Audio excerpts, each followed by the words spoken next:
Hello class. Welcome back बच्चों। लो प्यारे बच्चों, स्टार्ट करते हैं नया लेक्चर।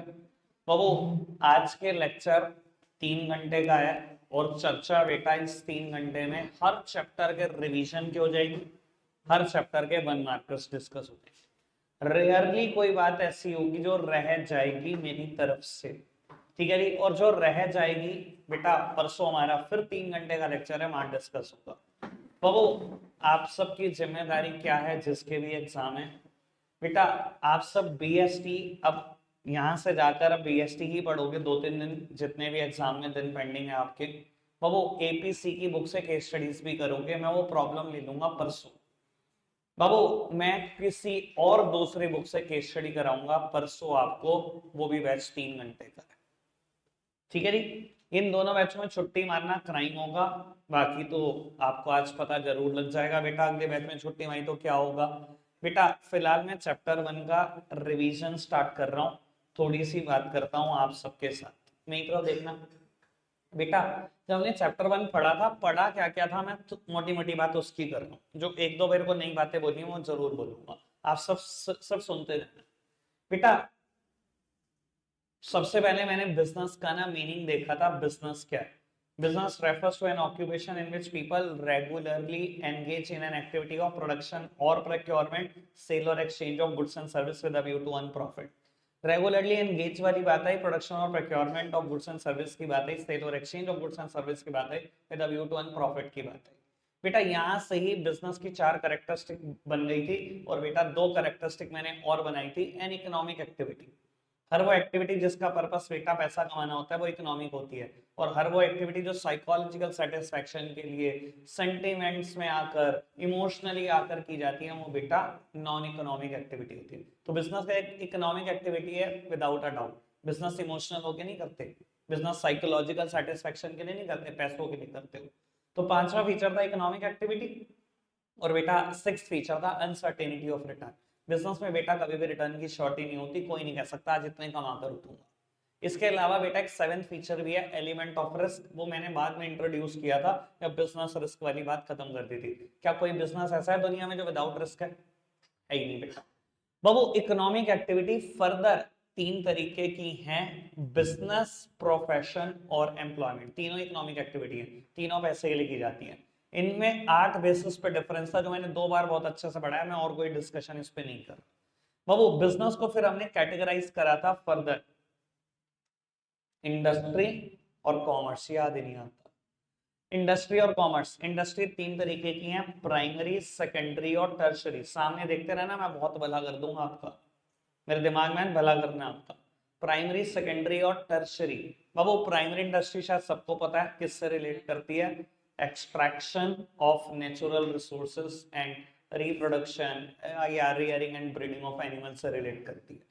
बाबू, सेकेंडरी इंडस्ट्री क्या होती है? जो प्राइमरी इंडस्ट्री के ही आउटपुट को ऐसा इनपुट यूज करती है और इनसे एक नया आउटपुट बना देती है ना। बाबू, एक्सट्रैक्शन ऑफ आयरन और is done in primary industry. और आयरन और एक्सट्रैक्ट करा तो प्राइमरी इंडस्ट्री में करा। सेकेंडरी इंडस्ट्री क्या करती है? आयरन और ही लेती है और उससे बेटा स्टील बना देती है। यानी कि जो चीज आपके लिए फिनिश गुड्स है वो सेकेंडरी के लिए इनपुट है।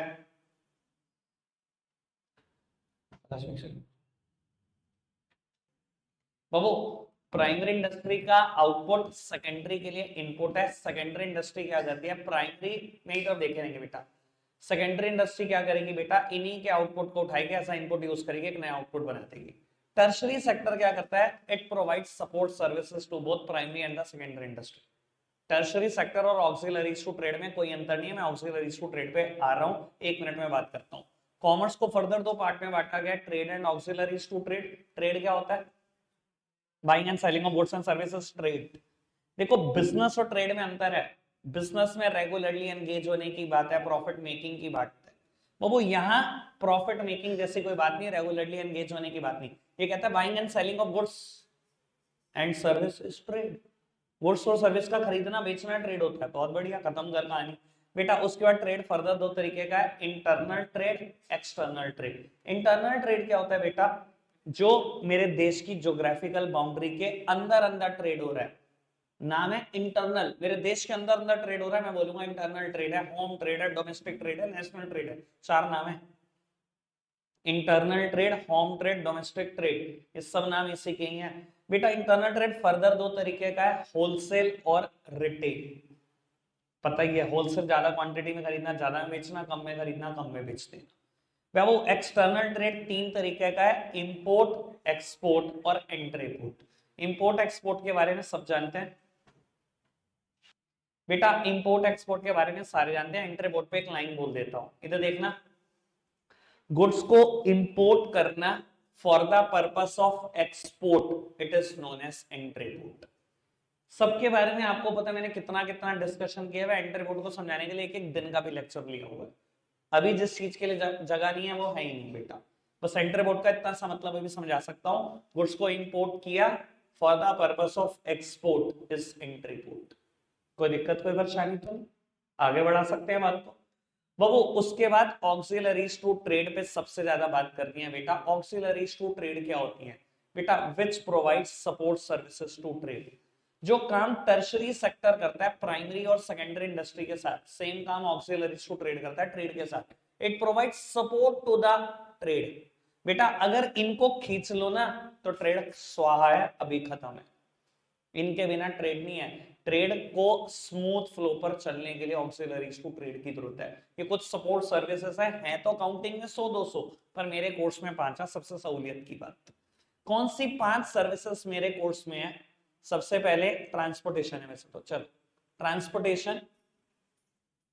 उसके बाद बेटा बैंकिंग एंड फाइनेंस, उसके बाद इंश्योरेंस, उसके बाद वेयर हाउसिंग, उसके बाद एडवर्टाइजिंग। 5 सर्विसेज है मेरे कोर्स में, मैं बता देता हूं। पता नहीं क्यों ऐसा बोलने का मन कर रहा है कि केस स्टडी लिखी जा चुकी है इन 5 से। रेनो वाले बिल्कुल तैयार बैठे, बिल्कुल तैयार, और बाकी स्कूल भी 99.99% तैयार बैठे। मेरा दिल कर रहा है ऐसा, पता नहीं क्यों। ठीक है रिकी, मैं बोल दूं ये बात। बाबू एक बात हमेशा ध्यान रख लेना, एनसीईआरटी की कुछ लाइन है जहां से केस स्टडी आती है। एक बार मैं थोड़ी सी वो लाइन पढ़वा देता हूं आपको जहां से ज्यादातर ये केस स्टडी आती है। बाबू पहली बात ट्रांसपोर्टेशन, मैंने भी यही लिखी। ये वर्ड है, प्लीज मेरी तरफ देखना, सब सामने देखेंगे बेटा। ये वर्ड है जिससे केस स्टडी बनाई जाती है ज्यादातर। ये वर्ड है obstacle of place. Obstacle of place is removed bye transport. ठीक है जी, ऑब्स्टेकल का ही बेटा एक सिनोनियम होता है हिंड्रेंस। आपसे पेपर में ना डायरेक्ट कभी ऑक्सिलरीज टू ट्रेड के बारे में नहीं पूछता, आपको कहता है hindrance of place is removed by dash. बच्चा कहता है ये मेरे कोर्स में कब आ गया?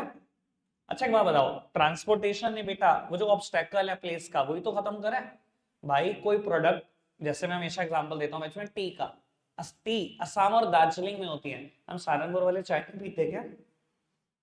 कहाँ कैसे आई सहारनपुर तक? सर ट्रांसपोर्टेशन के थ्रू ही तो आई। ये जो इतना दूर प्लेस का बैरियर है, ये किसने बैरियर को खत्म करा? इस ऑब्स्टेकल को किसने खत्म करा? ट्रांसपोर्ट नहीं तो खत्म करा। तो obstacle of places removed by transportation, बात समझ में आई? सेकंड था बैंकिंग एंड फाइनेंस, इधर देखना। Obstacle of finance is removed bye, finance का मतलब फंड। बेटा ये जो पैसों का ऑब्स्टेकल रहता है बिजनेस करते हुए, किसने खत्म करा? बैंकिंग एंड फाइनेंस नहीं तो खत्म करा। अब सबके ऑब्स्टेकल की बात कर लेते हैं, एक मिनट के लिए सब सामने ही देख रहे हैं बेटा। बाबू obstacle of places removed by transportation, obstacle of fund और finance is removed by banking and finance, obstacle of risk is removed by, risk word है इंश्योरेंस से रिलेट करता है।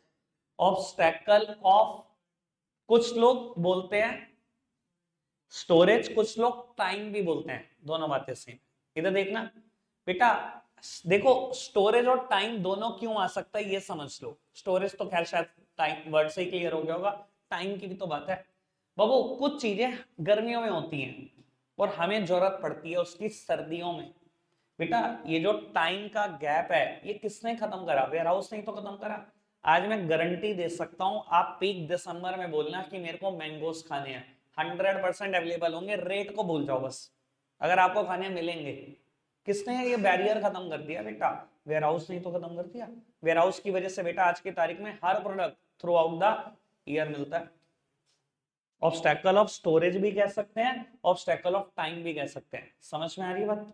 इधर देखना बाबू, लास्ट बात, ad, TV ad, flex ad, कुछ भी एड के बारे में सोचो। एड ने किसकी ऑब्स्टेकल खत्म करी बाबू? नॉलेज नहीं, मार्केटिंग वर्ड नहीं लिखना आपने, ठीक है? इंफॉर्मेशन या नॉलेज, दोनों में से कुछ भी लिखो, दोनों ही ठीक है। कुछ लोग नॉलेज लिखते हैं, कुछ लोग इंफॉर्मेशन लिखते हैं, दोनों ही ठीक है भाई। मैं टीवी एड देखता हूं, मेरे को इंफॉर्मेशन ही तो मिलती है, मुझको नॉलेज ही तो मिलती है नया प्रोडक्ट की, तो इंफॉर्मेशन और नॉलेज दोनों ही वर्ड कर देते हैं। पांचों ऑब्स्टेकल या हिंड्रेंस समझ में आई आपको? केस स्टडी आएगी, यही आएगी ज्यादातर स्कूल में, मेरे को पक्का पता है, ठीक है जी। एक वर्ड और आता है, कभी कभी फंसाते हैं आपको बेटा, obstacle of person is removed bye, वो ट्रेड है। ट्रेड ने क्या करा बेटा? ट्रेड क्या करता है? बायर और सेलर को एक जगह पर इकट्ठा करता है। ट्रेड मतलब होता है buying and selling of goods and services, यही होता है ना बेटा। ये बायर और सेलर को एक जगह पर इकट्ठा करता है, तो ऑब्स्टेकल ऑफ पर्सन रिमूव करता है। ये ऑब्स्टेकल ऑफ पर्सन आता है इसका नाम। 6 बातों की मैंने ऑब्स्टेकल की बात करी आज। कोई दिक्कत, कोई परेशानी तो नहीं? पक्का से बेटा। फिर चैप्टर में हमने टॉपिक पढ़ा था multiple objectives of business. Multiple objectives of business बेटा, देखो नो डाउट बिजनेस का प्राइम ऑब्जेक्टिव एक ही है, प्रॉफिट अर्निंग, पर इसके अलावा हमने बहुत सारे ऑब्जेक्टिव पढ़े थे। इनोवेशन की बात करी थी हमने, प्रोडक्टिविटी की भी बात की थी हमने, ठीक है ना जी। और किसकी बात करी थी? मार्केट स्टैंडिंग की बात करी थी हमने, फिजिकल एंड फाइनेंशियल रिसोर्सेज की बात करी थी, सोशल रिस्पॉन्सिबिलिटी की बात की थी। मैंने ना आपको एक बात बोली थी बेटा, ये जो शुरू की 5 चीजें मैंने बताई हैं, देखो 6th मैंने नंबर पे बोली है सोशल रिस्पॉन्सिबिलिटी, प्लीज सामने देखो। मैंने 6th नंबर पे बोला है सोशल रिस्पॉन्सिबिलिटी, लेकिन जो मैंने शुरू की 5 चीजें बताई हैं बेटा, इन्हें हम बोलते हैं प्यार से ऑर्गेनाइजेशनल ऑब्जेक्टिव। प्लीज सामने देखना, ऑर्गेनाइजेशनल ऑब्जेक्टिव या इकोनॉमिक ऑब्जेक्टिव। इकोनॉमिक मतलब ये सारे ऑब्जेक्टिव घूम फिर के पैसों से रिलेट करते हैं। और बेटा ये सोशल रिस्पॉन्सिबिलिटी बेटा, इसको बोलते हैं सोशल ऑब्जेक्टिव, ये सोसाइटी के भले से रिलेट करती है। सोशल रिस्पॉन्सिबिलिटी का मतलब पता है क्या होता है? अपार्ट फ्रॉम प्रॉफिट, मतलब प्रॉफिट को साइड रखकर आप सोसाइटी के भले के लिए कुछ सोच लो, वो सोशल रिस्पॉन्सिबिलिटी है। Say no to plastic bag, plantation of tree, plastic को रिसाइकिल कराना, एम्प्लॉयमेंट अपॉर्चुनिटी क्रिएट करना, national integration, quality product at reasonable prices, कुछ भी सोसाइटी का वाला सोच लो, ये सोशल ऑब्जेक्टिव है, सोशल रिस्पॉन्सिबिलिटी है। बाकी सब प्रॉफिट के मोटिव से की जाती हैं बातें बिजनेस में, ठीक है जी। वैसे तो अगर मेरे को एक बात और बोली हो तो मैं यहाँ पे ये भी बोल सकता हूँ, इकोनॉमिक ऑब्जेक्टिव फर्दर 3 तरीके के भी होते हैं, सर्वाइवल, प्रॉफिट एंड ग्रोथ, ठीक है जी। पर बाबू ये ना बात 12th की है, लेकिन पेपर कभी ना कभी 1 मार्क में जरूर कोई क्वेश्चन दे देता है, मैं कर दूंगा बात अगर आया तो। चलो मैं ग्रोथ पे बात बोल देता हूँ, बाकी कुछ नहीं। इधर देखना, ग्रोथ पे एक बात बोल रहा हूँ, बाकी कुछ नहीं। मुझे लगता है एक आध क्वेश्चन मैंने भी डाला है आज जो 1 मार्कर्स कराने, इसलिए मैं बोल रहा हूँ एक बात। देखो बेटा, हर बिजनेस ना ग्रोथ को एक अलग एंगल से देखता है, ठीक है जी। कुछ लोग पता है क्या कहते हैं, मेरी सेल बढ़ गई इसलिए ग्रोथ हो गई। कोई कहता है भैया मैंने जब बिजनेस शुरू करा तो पहले साल सेल 1 लाख रुपए की थी, आज मेरे बिजनेस की सेल 10 करोड़ रुपए की है, ग्रोथ है। कुछ लोग बोलते हैं increase in sale is a growth, सही बोलते हैं, ठीक है। देखो ग्रोथ को ना हर बंदे का नापने का नजरिया ही अलग है, सोचने का नजरिया ही अलग है। कुछ लोग कहते हैं जब मैंने बिजनेस शुरू किया था तो 1 फैक्ट्री थी, आज मेरे पास 3 फैक्ट्री, ग्रोथ हुई है। कुछ लोग कहते हैं जब मैंने बिजनेस शुरू किया था मेरे पास 20 एम्प्लॉय थे, आज मैंने बिजनेस में 150 एम्प्लॉय काम करते हैं, ग्रोथ हुई है। कुछ लोग बेटा इंक्रीज इन सेल को ग्रोथ बताते हैं, कुछ लोग increase in number of factory को ग्रोथ बताते हैं, कुछ increase in number of employ को ग्रोथ बताते हैं। कुछ लोग बताते हैं जब मैंने बिजनेस शुरू करा 1 प्रोडक्ट से करा, आज मेरी कंपनी 15 प्रोडक्ट बनाती है, ये भी ग्रोथ है। ग्रोथ है कि इकोनॉमिक ऑब्जेक्टिव है, ध्यान रखना पैसों से रिलेट करता है। मैंने बात बता दी ग्रोथ पे जितनी जरूरी थी। आगे बढ़ाएं बेटा, फिर हमने लास्ट टॉपिक, लगभग लास्ट टॉपिक शुरू किया था बिजनेस रिस्क। इधर देखना बेटा, रिस्क वो पॉसिबिलिटी है जब बिजनेस में आपको चाहे तो लॉसेस हो जाएं, चाहे इनएडिक्वेट प्रॉफिट हो जाए। Business risk refers to the possibility of inadequate profit or even losses due to uncertainty and unexpected event. Babu business में वो आ जाओ, लो बोतर इधर देखना भाई, मैं इसके बाद चुप नहीं कराऊंगा, कोई दिक्कत नहीं। 2-4 अगर घर जाना चाहते हो तो अभी चले जाओ बिना बताए, चुपचाप उठो और घर चले जाओ। बेटा बिजनेस रिस्क क्या है? अगर बिजनेस में आपको लॉसेस हो रहे हैं, ये भी बिजनेस रिस्क है, और खाली लॉसेस नहीं, अगर इनएडिक्वेट प्रॉफिट हुए तो वो भी बिजनेस रिस्क है। बेटा कई लोग कहते हैं प्रॉफिट होना कैसे रिस्क हो सकता है, मैं हमेशा उसको यही बात समझाता हूँ। बेटा आपने धंधे में 1 करोड़ रुपए लगा के धंधा शुरू करा और पहले साल का प्रॉफिट है 100 रुपए, आप ये कहोगे कि रिस्क नहीं है? भैया 1 करोड़ लगाया है, 8 9 10% कमाते तो मैं कहता ठीक सिचुएशन में बैठे हो, इससे कम कमा रहे हो, रिस्क नहीं हो। तो बिजनेस में खाली लॉस होना रिस्क नहीं होता है, अगर आप इन एडिक्वेट प्रॉफिट कमा रहे हो, that simply means insufficient profit, तो वो भी बेटा बिजनेस रिस्क ही है। याद आई बात? बेटा बिजनेस रिस्क दो तरीके का था, स्पेक्यूलेटिव रिस्क और प्योर रिस्क, नाम भी याद आए होंगे शायद। प्योर रिस्क जैसे याद होगा, बेटा ये प्योरली रिस्क ही रिस्क है। बेटा प्योर रिस्क क्या होता है? या तो बिजनेस में आपको लॉस हो जाए या बेटा लॉस ना हो, उस सिचुएशन को बोलते हैं बेटा प्योर रिस्क। देखो प्योर रिस्क नाम है प्योर, सिर्फ रिस्क ही रिस्क है, या नुकसान होगा या नुकसान नहीं होगा, प्रॉफिट नहीं हो सकता इसमें। जैसे कि मैं हमेशा बोलता हूं, आपको दुकान से फोन आया एक 10 बजे कि जी आपकी दुकान में ना लग रहा है शायद आग लगी है, फटाफट से आ जाओ। अच्छा एक बात बताओ, रास्ते में क्या सोचते हुए जा रहे होंगे? आग लगी है, या तो काफी सारा नुकसान हो चुका होगा या नुकसान नहीं हुआ होगा, आग लगने से फायदा तो नहीं हो सकता ना। It is purely risk. और बेटा स्पेक्यूलेटिव रिस्क क्या होता है? बेटा या इसमें लॉस होगा या प्रॉफिट होगा। स्पेक्यूलेटिव का हिंदी में होता है सट्टा, कि भैया आप कुछ ना कुछ स्पेक्यूलेशन कर चुके हो, या आपको लॉसेस हो जाएंगे या प्रॉफिट हो जाएंगे।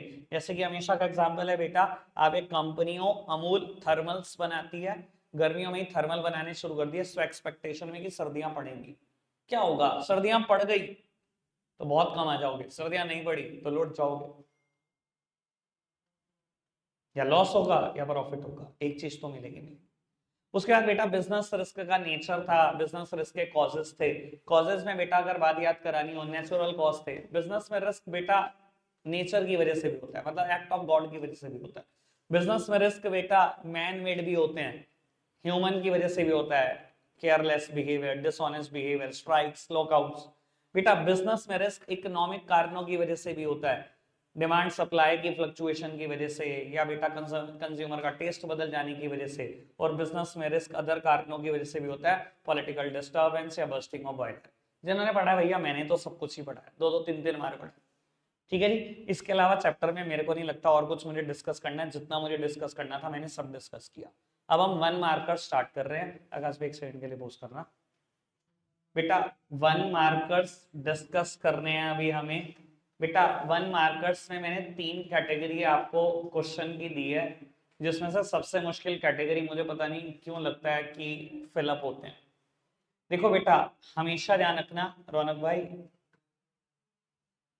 बेटा फिलअप में ना, फिलअप में भी फर्दर अगर देखा जाए तो 2 तरीके की कैटेगरी होती है। एक कैटेगरी तो ये होती है कि क्वेश्चन ने आपको खुद कह दिया हो या तो आंसर ही है या तो आंसर ही है, जैसे कि यहां पर कह दिया। जहां नहीं कहता ना बेटा, ये सच में थोड़ा सा मुश्किल होता है। ठीक है जी, वो फिलअप सबसे मुश्किल कैटेगरी है, उसके बाद ट्रू फॉल्स सेकंड कैटेगरी, और बेटा एमसीक्यू सबसे सिंपल, और ये थर्ड कैटेगरी है। बेटा चैप्टर 1 से हमने काफी सारे क्वेश्चन फ्रेम करे, इवन कुछ क्वेश्चन मैंने हिस्ट्री पर भी डाल दिए। ठीक है जी, जो कि मुझे लगता है जरूरी क्वेश्चन हिस्ट्री पर थे वो मैंने डाल दिए, जो मुझे लगा बहुत जरूरी थे कि ये तो कराने ही चाहिए। तो बेटा 3 कैटेगरी के मैंने क्वेश्चन दिए, जितना मैंने रिवाइज कराया लगभग वहां से काफी सारे क्वेश्चन दिया है, कुछ एक आधी बात नहीं हो सकती है। आप एक काम करना, पहले स्टार्ट करो एमसीक्यूज चैप्टर 1 के, 1 मिनट के लिए मेरी तरफ देखना। एमसीक्यूज में ऐसा हो सकता है, वैसे पेपर में कभी नहीं होगा, कि यहाँ पर आंसर 2 ठीक है। हो सकता है कोई क्वेश्चन ऐसा हो जिसका आंसर ए और सी हो सकता है ऐसा, इसलिए सारे ऑप्शन ढंग से पढ़ना, सारे ऑप्शन ढंग से मार्क करना। फटाफट से मार्क करो, पहले MCQs, then true false, then fill up. बेटा टोटल टाइम बता रहा हूं मैं आपको, अभी 6:03 हो रहे हैं, 6:10 पर बेटा सब डिस्कशन होगा इसका। ठीक है जी, 6:10 पे बेटा इसका डिस्कशन शुरू कर देंगे। आप बेटा स्टार्ट कर दो, आकाश भाई करना प्लीज। बाबू ये फिलअप के आंसर हैं, मैं प्रॉब्लम लूंगा बेटा पूरे 8 बजे, 8 से 8:30 प्रॉब्लम लूंगा। बेटा 8 बजे प्रॉब्लम आपकी जो भी होंगी मोस्ट वेलकम है। फिलहाल कोई प्रॉब्लम नहीं ले सकता, ये सारे फिलअप के आंसर हैं। जो आपके गलत हैं, जो आपके मैच नहीं कर रहे, सब नोट डाउन कर लो, प्रॉब्लम वर्ड लिख दो। 8 बजे करेंगे बात। स्पीड बढ़ाओ बेटा, जो भी आपके आंसर मैच नहीं कर रहे वो लिख दो। पहले फिलअप के आंसर रिवील कर रहे हैं।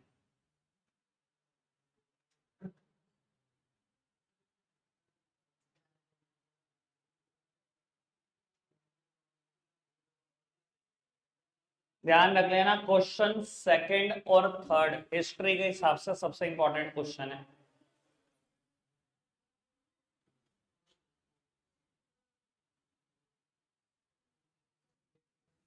अब वो ट्रू फॉल्स के आंसर रिवील कर रहे हैं। सर इतनी देर मत लगाओ, या तो पे क्लिक करो या फटाफट से आंसर लिखो। सिर्फ ट्रू ट्रू लिख लो कौन से हैं, रेस्ट सारे फॉल्स हैं।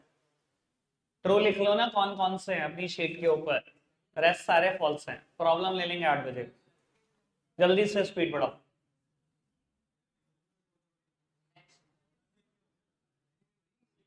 ठीक है जी, एमसीक्यू आकाश भाई। बेटा ये एमसीक्यूज के आंसर हैं। कुछ कुछ क्वेश्चन में ये देखो, 6th क्वेश्चन देखो, आंसर है ए बी और सी बी। ऑब्वियसली आपके क्वेश्चन पेपर में ऐसा नहीं होगा, लेकिन फिलहाल जो मैंने पैटर्न दिया उसमें जरूर हो सकता है ऐसा।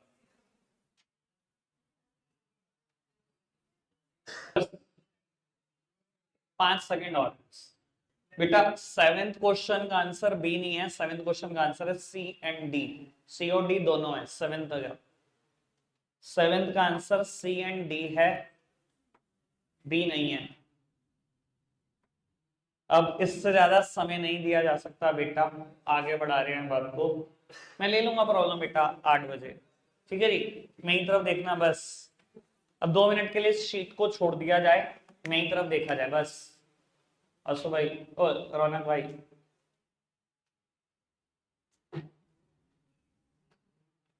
बेटा चैप्टर नंबर 2 और चैप्टर नंबर 7 मैं दोनों का डिस्कशन साथ साथ कर रहा हूं।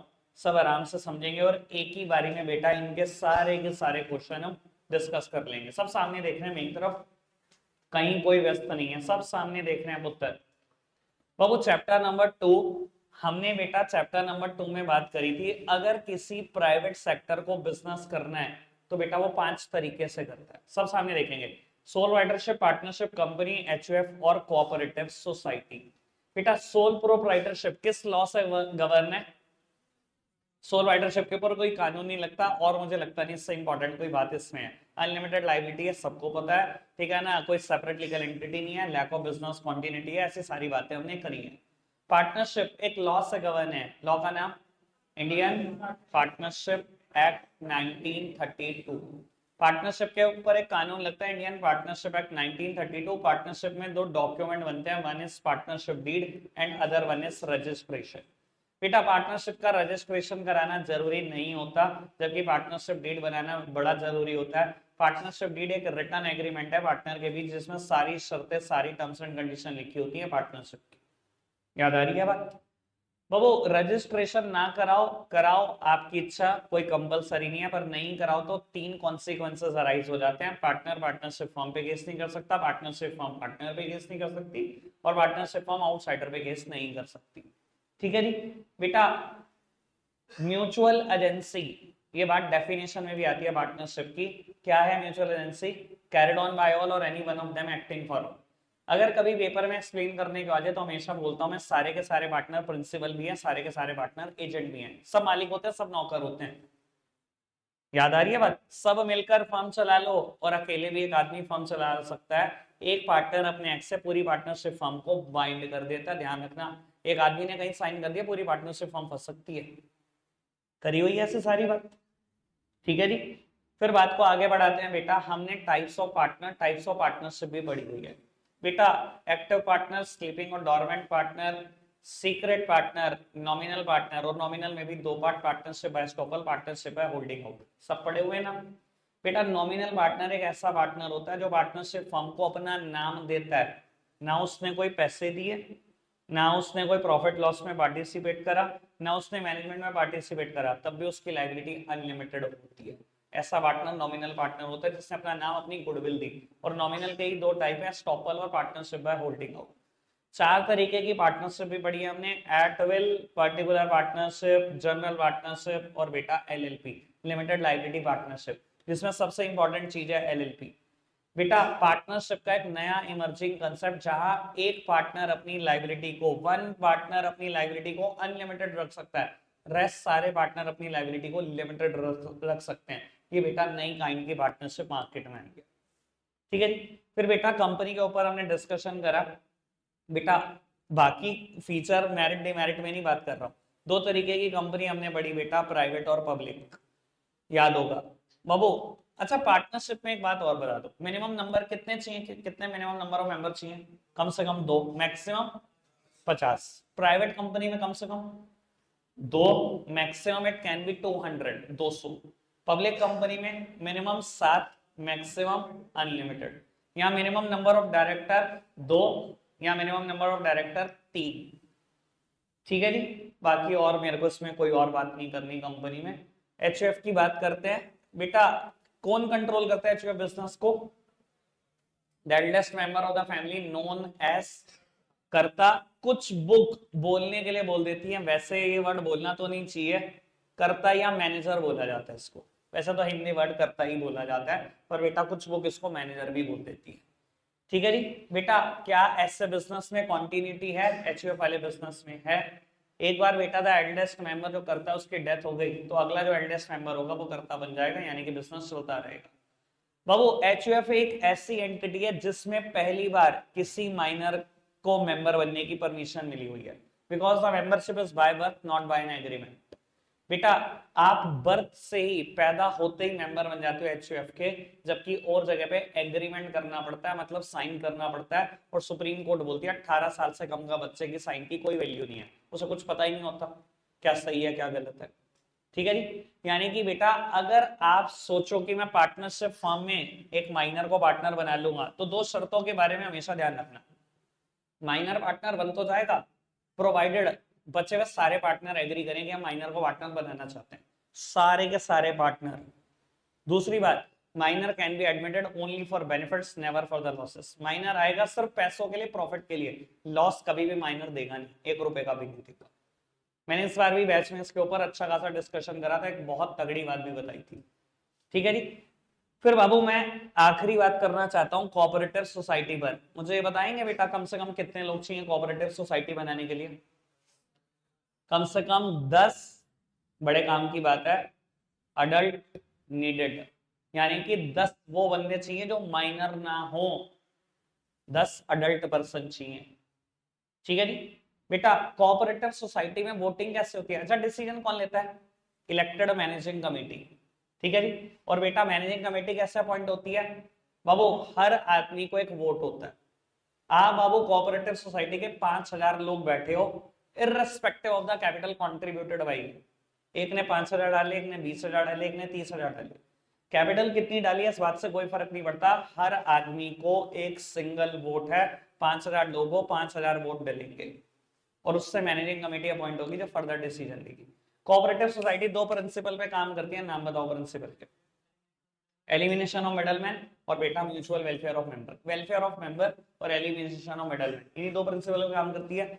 6 तरीके की कोऑपरेटिव सोसाइटी इस बार भी मैंने बैच में बता दी थी, पिछली बार भी बता दी थी, सब सामने देखना मेरी तरफ। कंज्यूमर कोऑपरेटिव सोसाइटी, सर याद है कंज्यूमर कोऑपरेटिव सोसाइटी क्या होता है? मैंने बैच में एग्जांपल दिया था, सुन लो।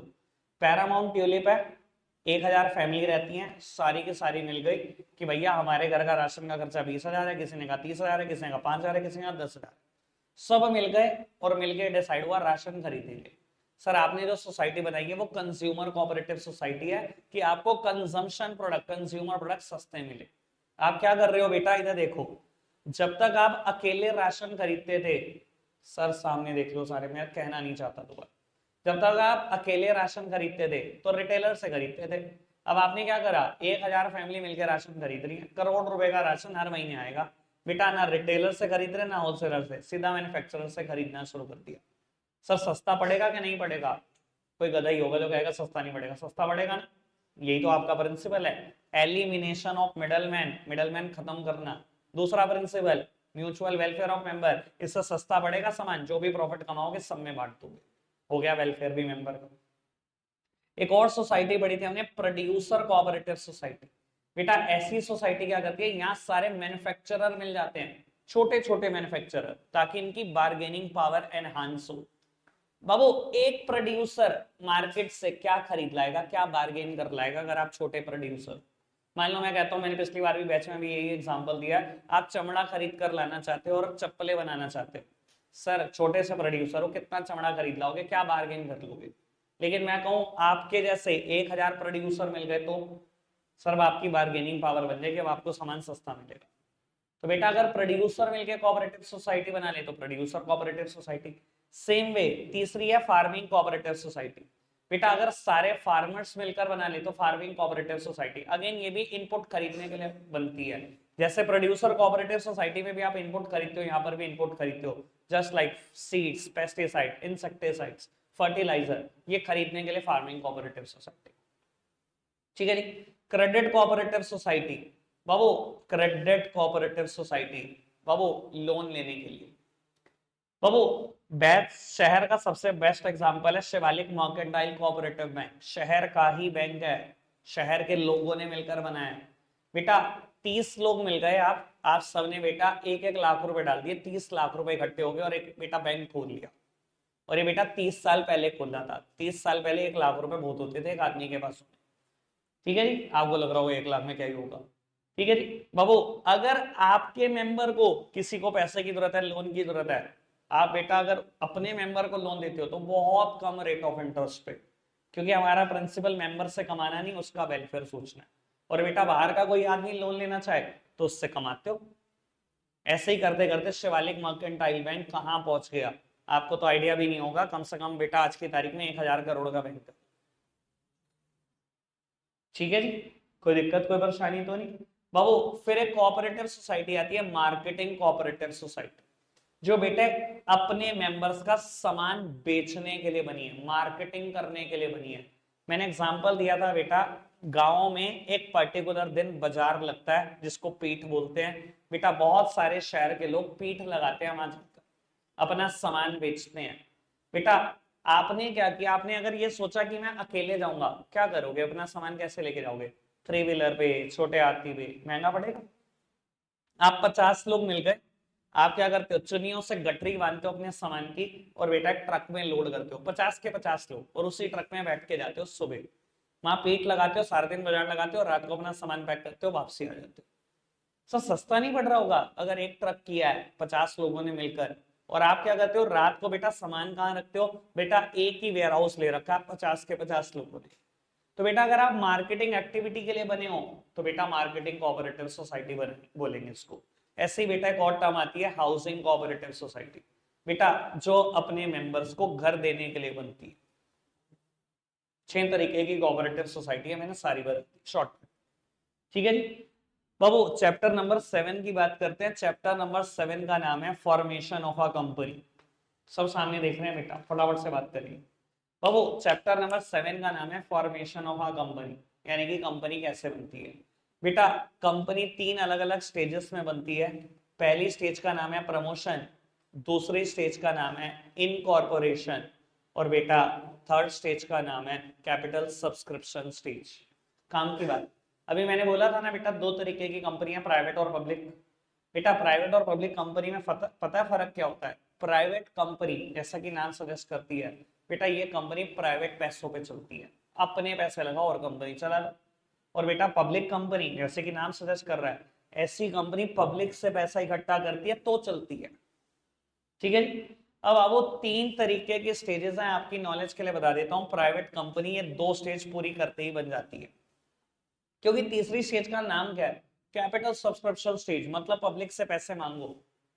भाई प्राइवेट कंपनी पब्लिक से पैसे मांग सकती है, नहीं मांग सकती ना, तो वो 2 स्टेजेस पूरी करेगी और बन जाएगी।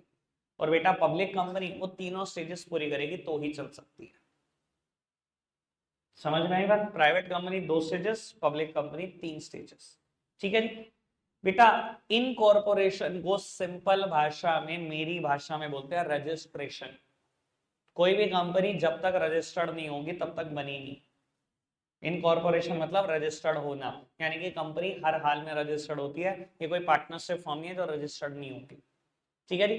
कभी बेटा आपसे रजिस्ट्रार के नाम पूछे जाए, देखो सुनो, पार्टनरशिप फर्म को कौन रजिस्टर्ड करता है, इधर देखो, रजिस्ट्रार ऑफ फर्म कह लो या रजिस्ट्रार ऑफ पार्टनरशिप फर्म कह लो।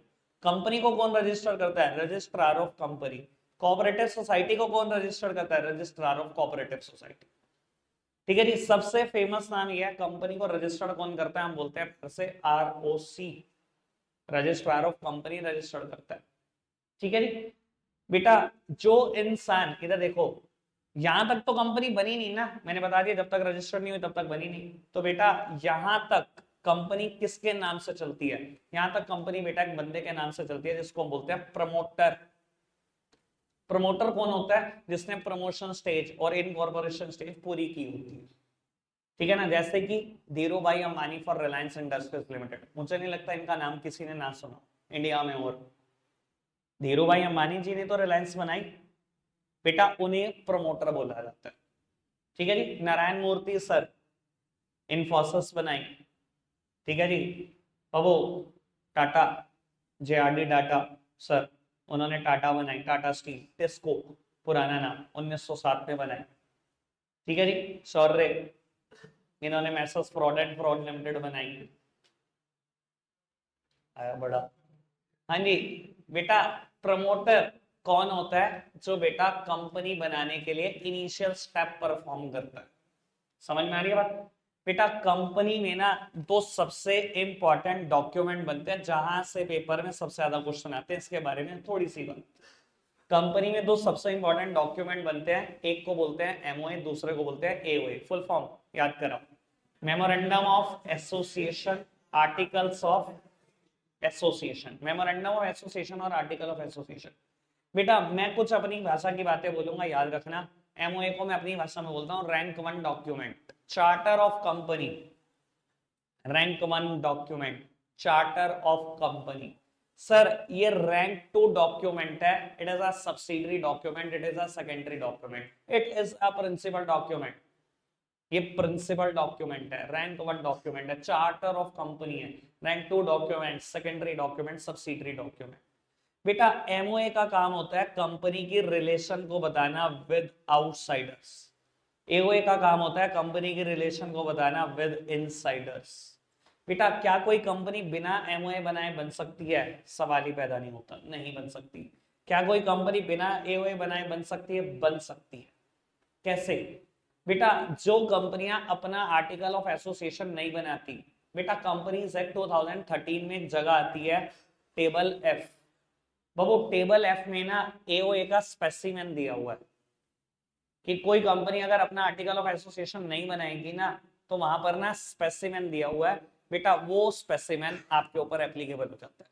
यानी कि जिन कंपनियों का अपना एओए नहीं होता उनके ऊपर टेबल एफ लग जाता है।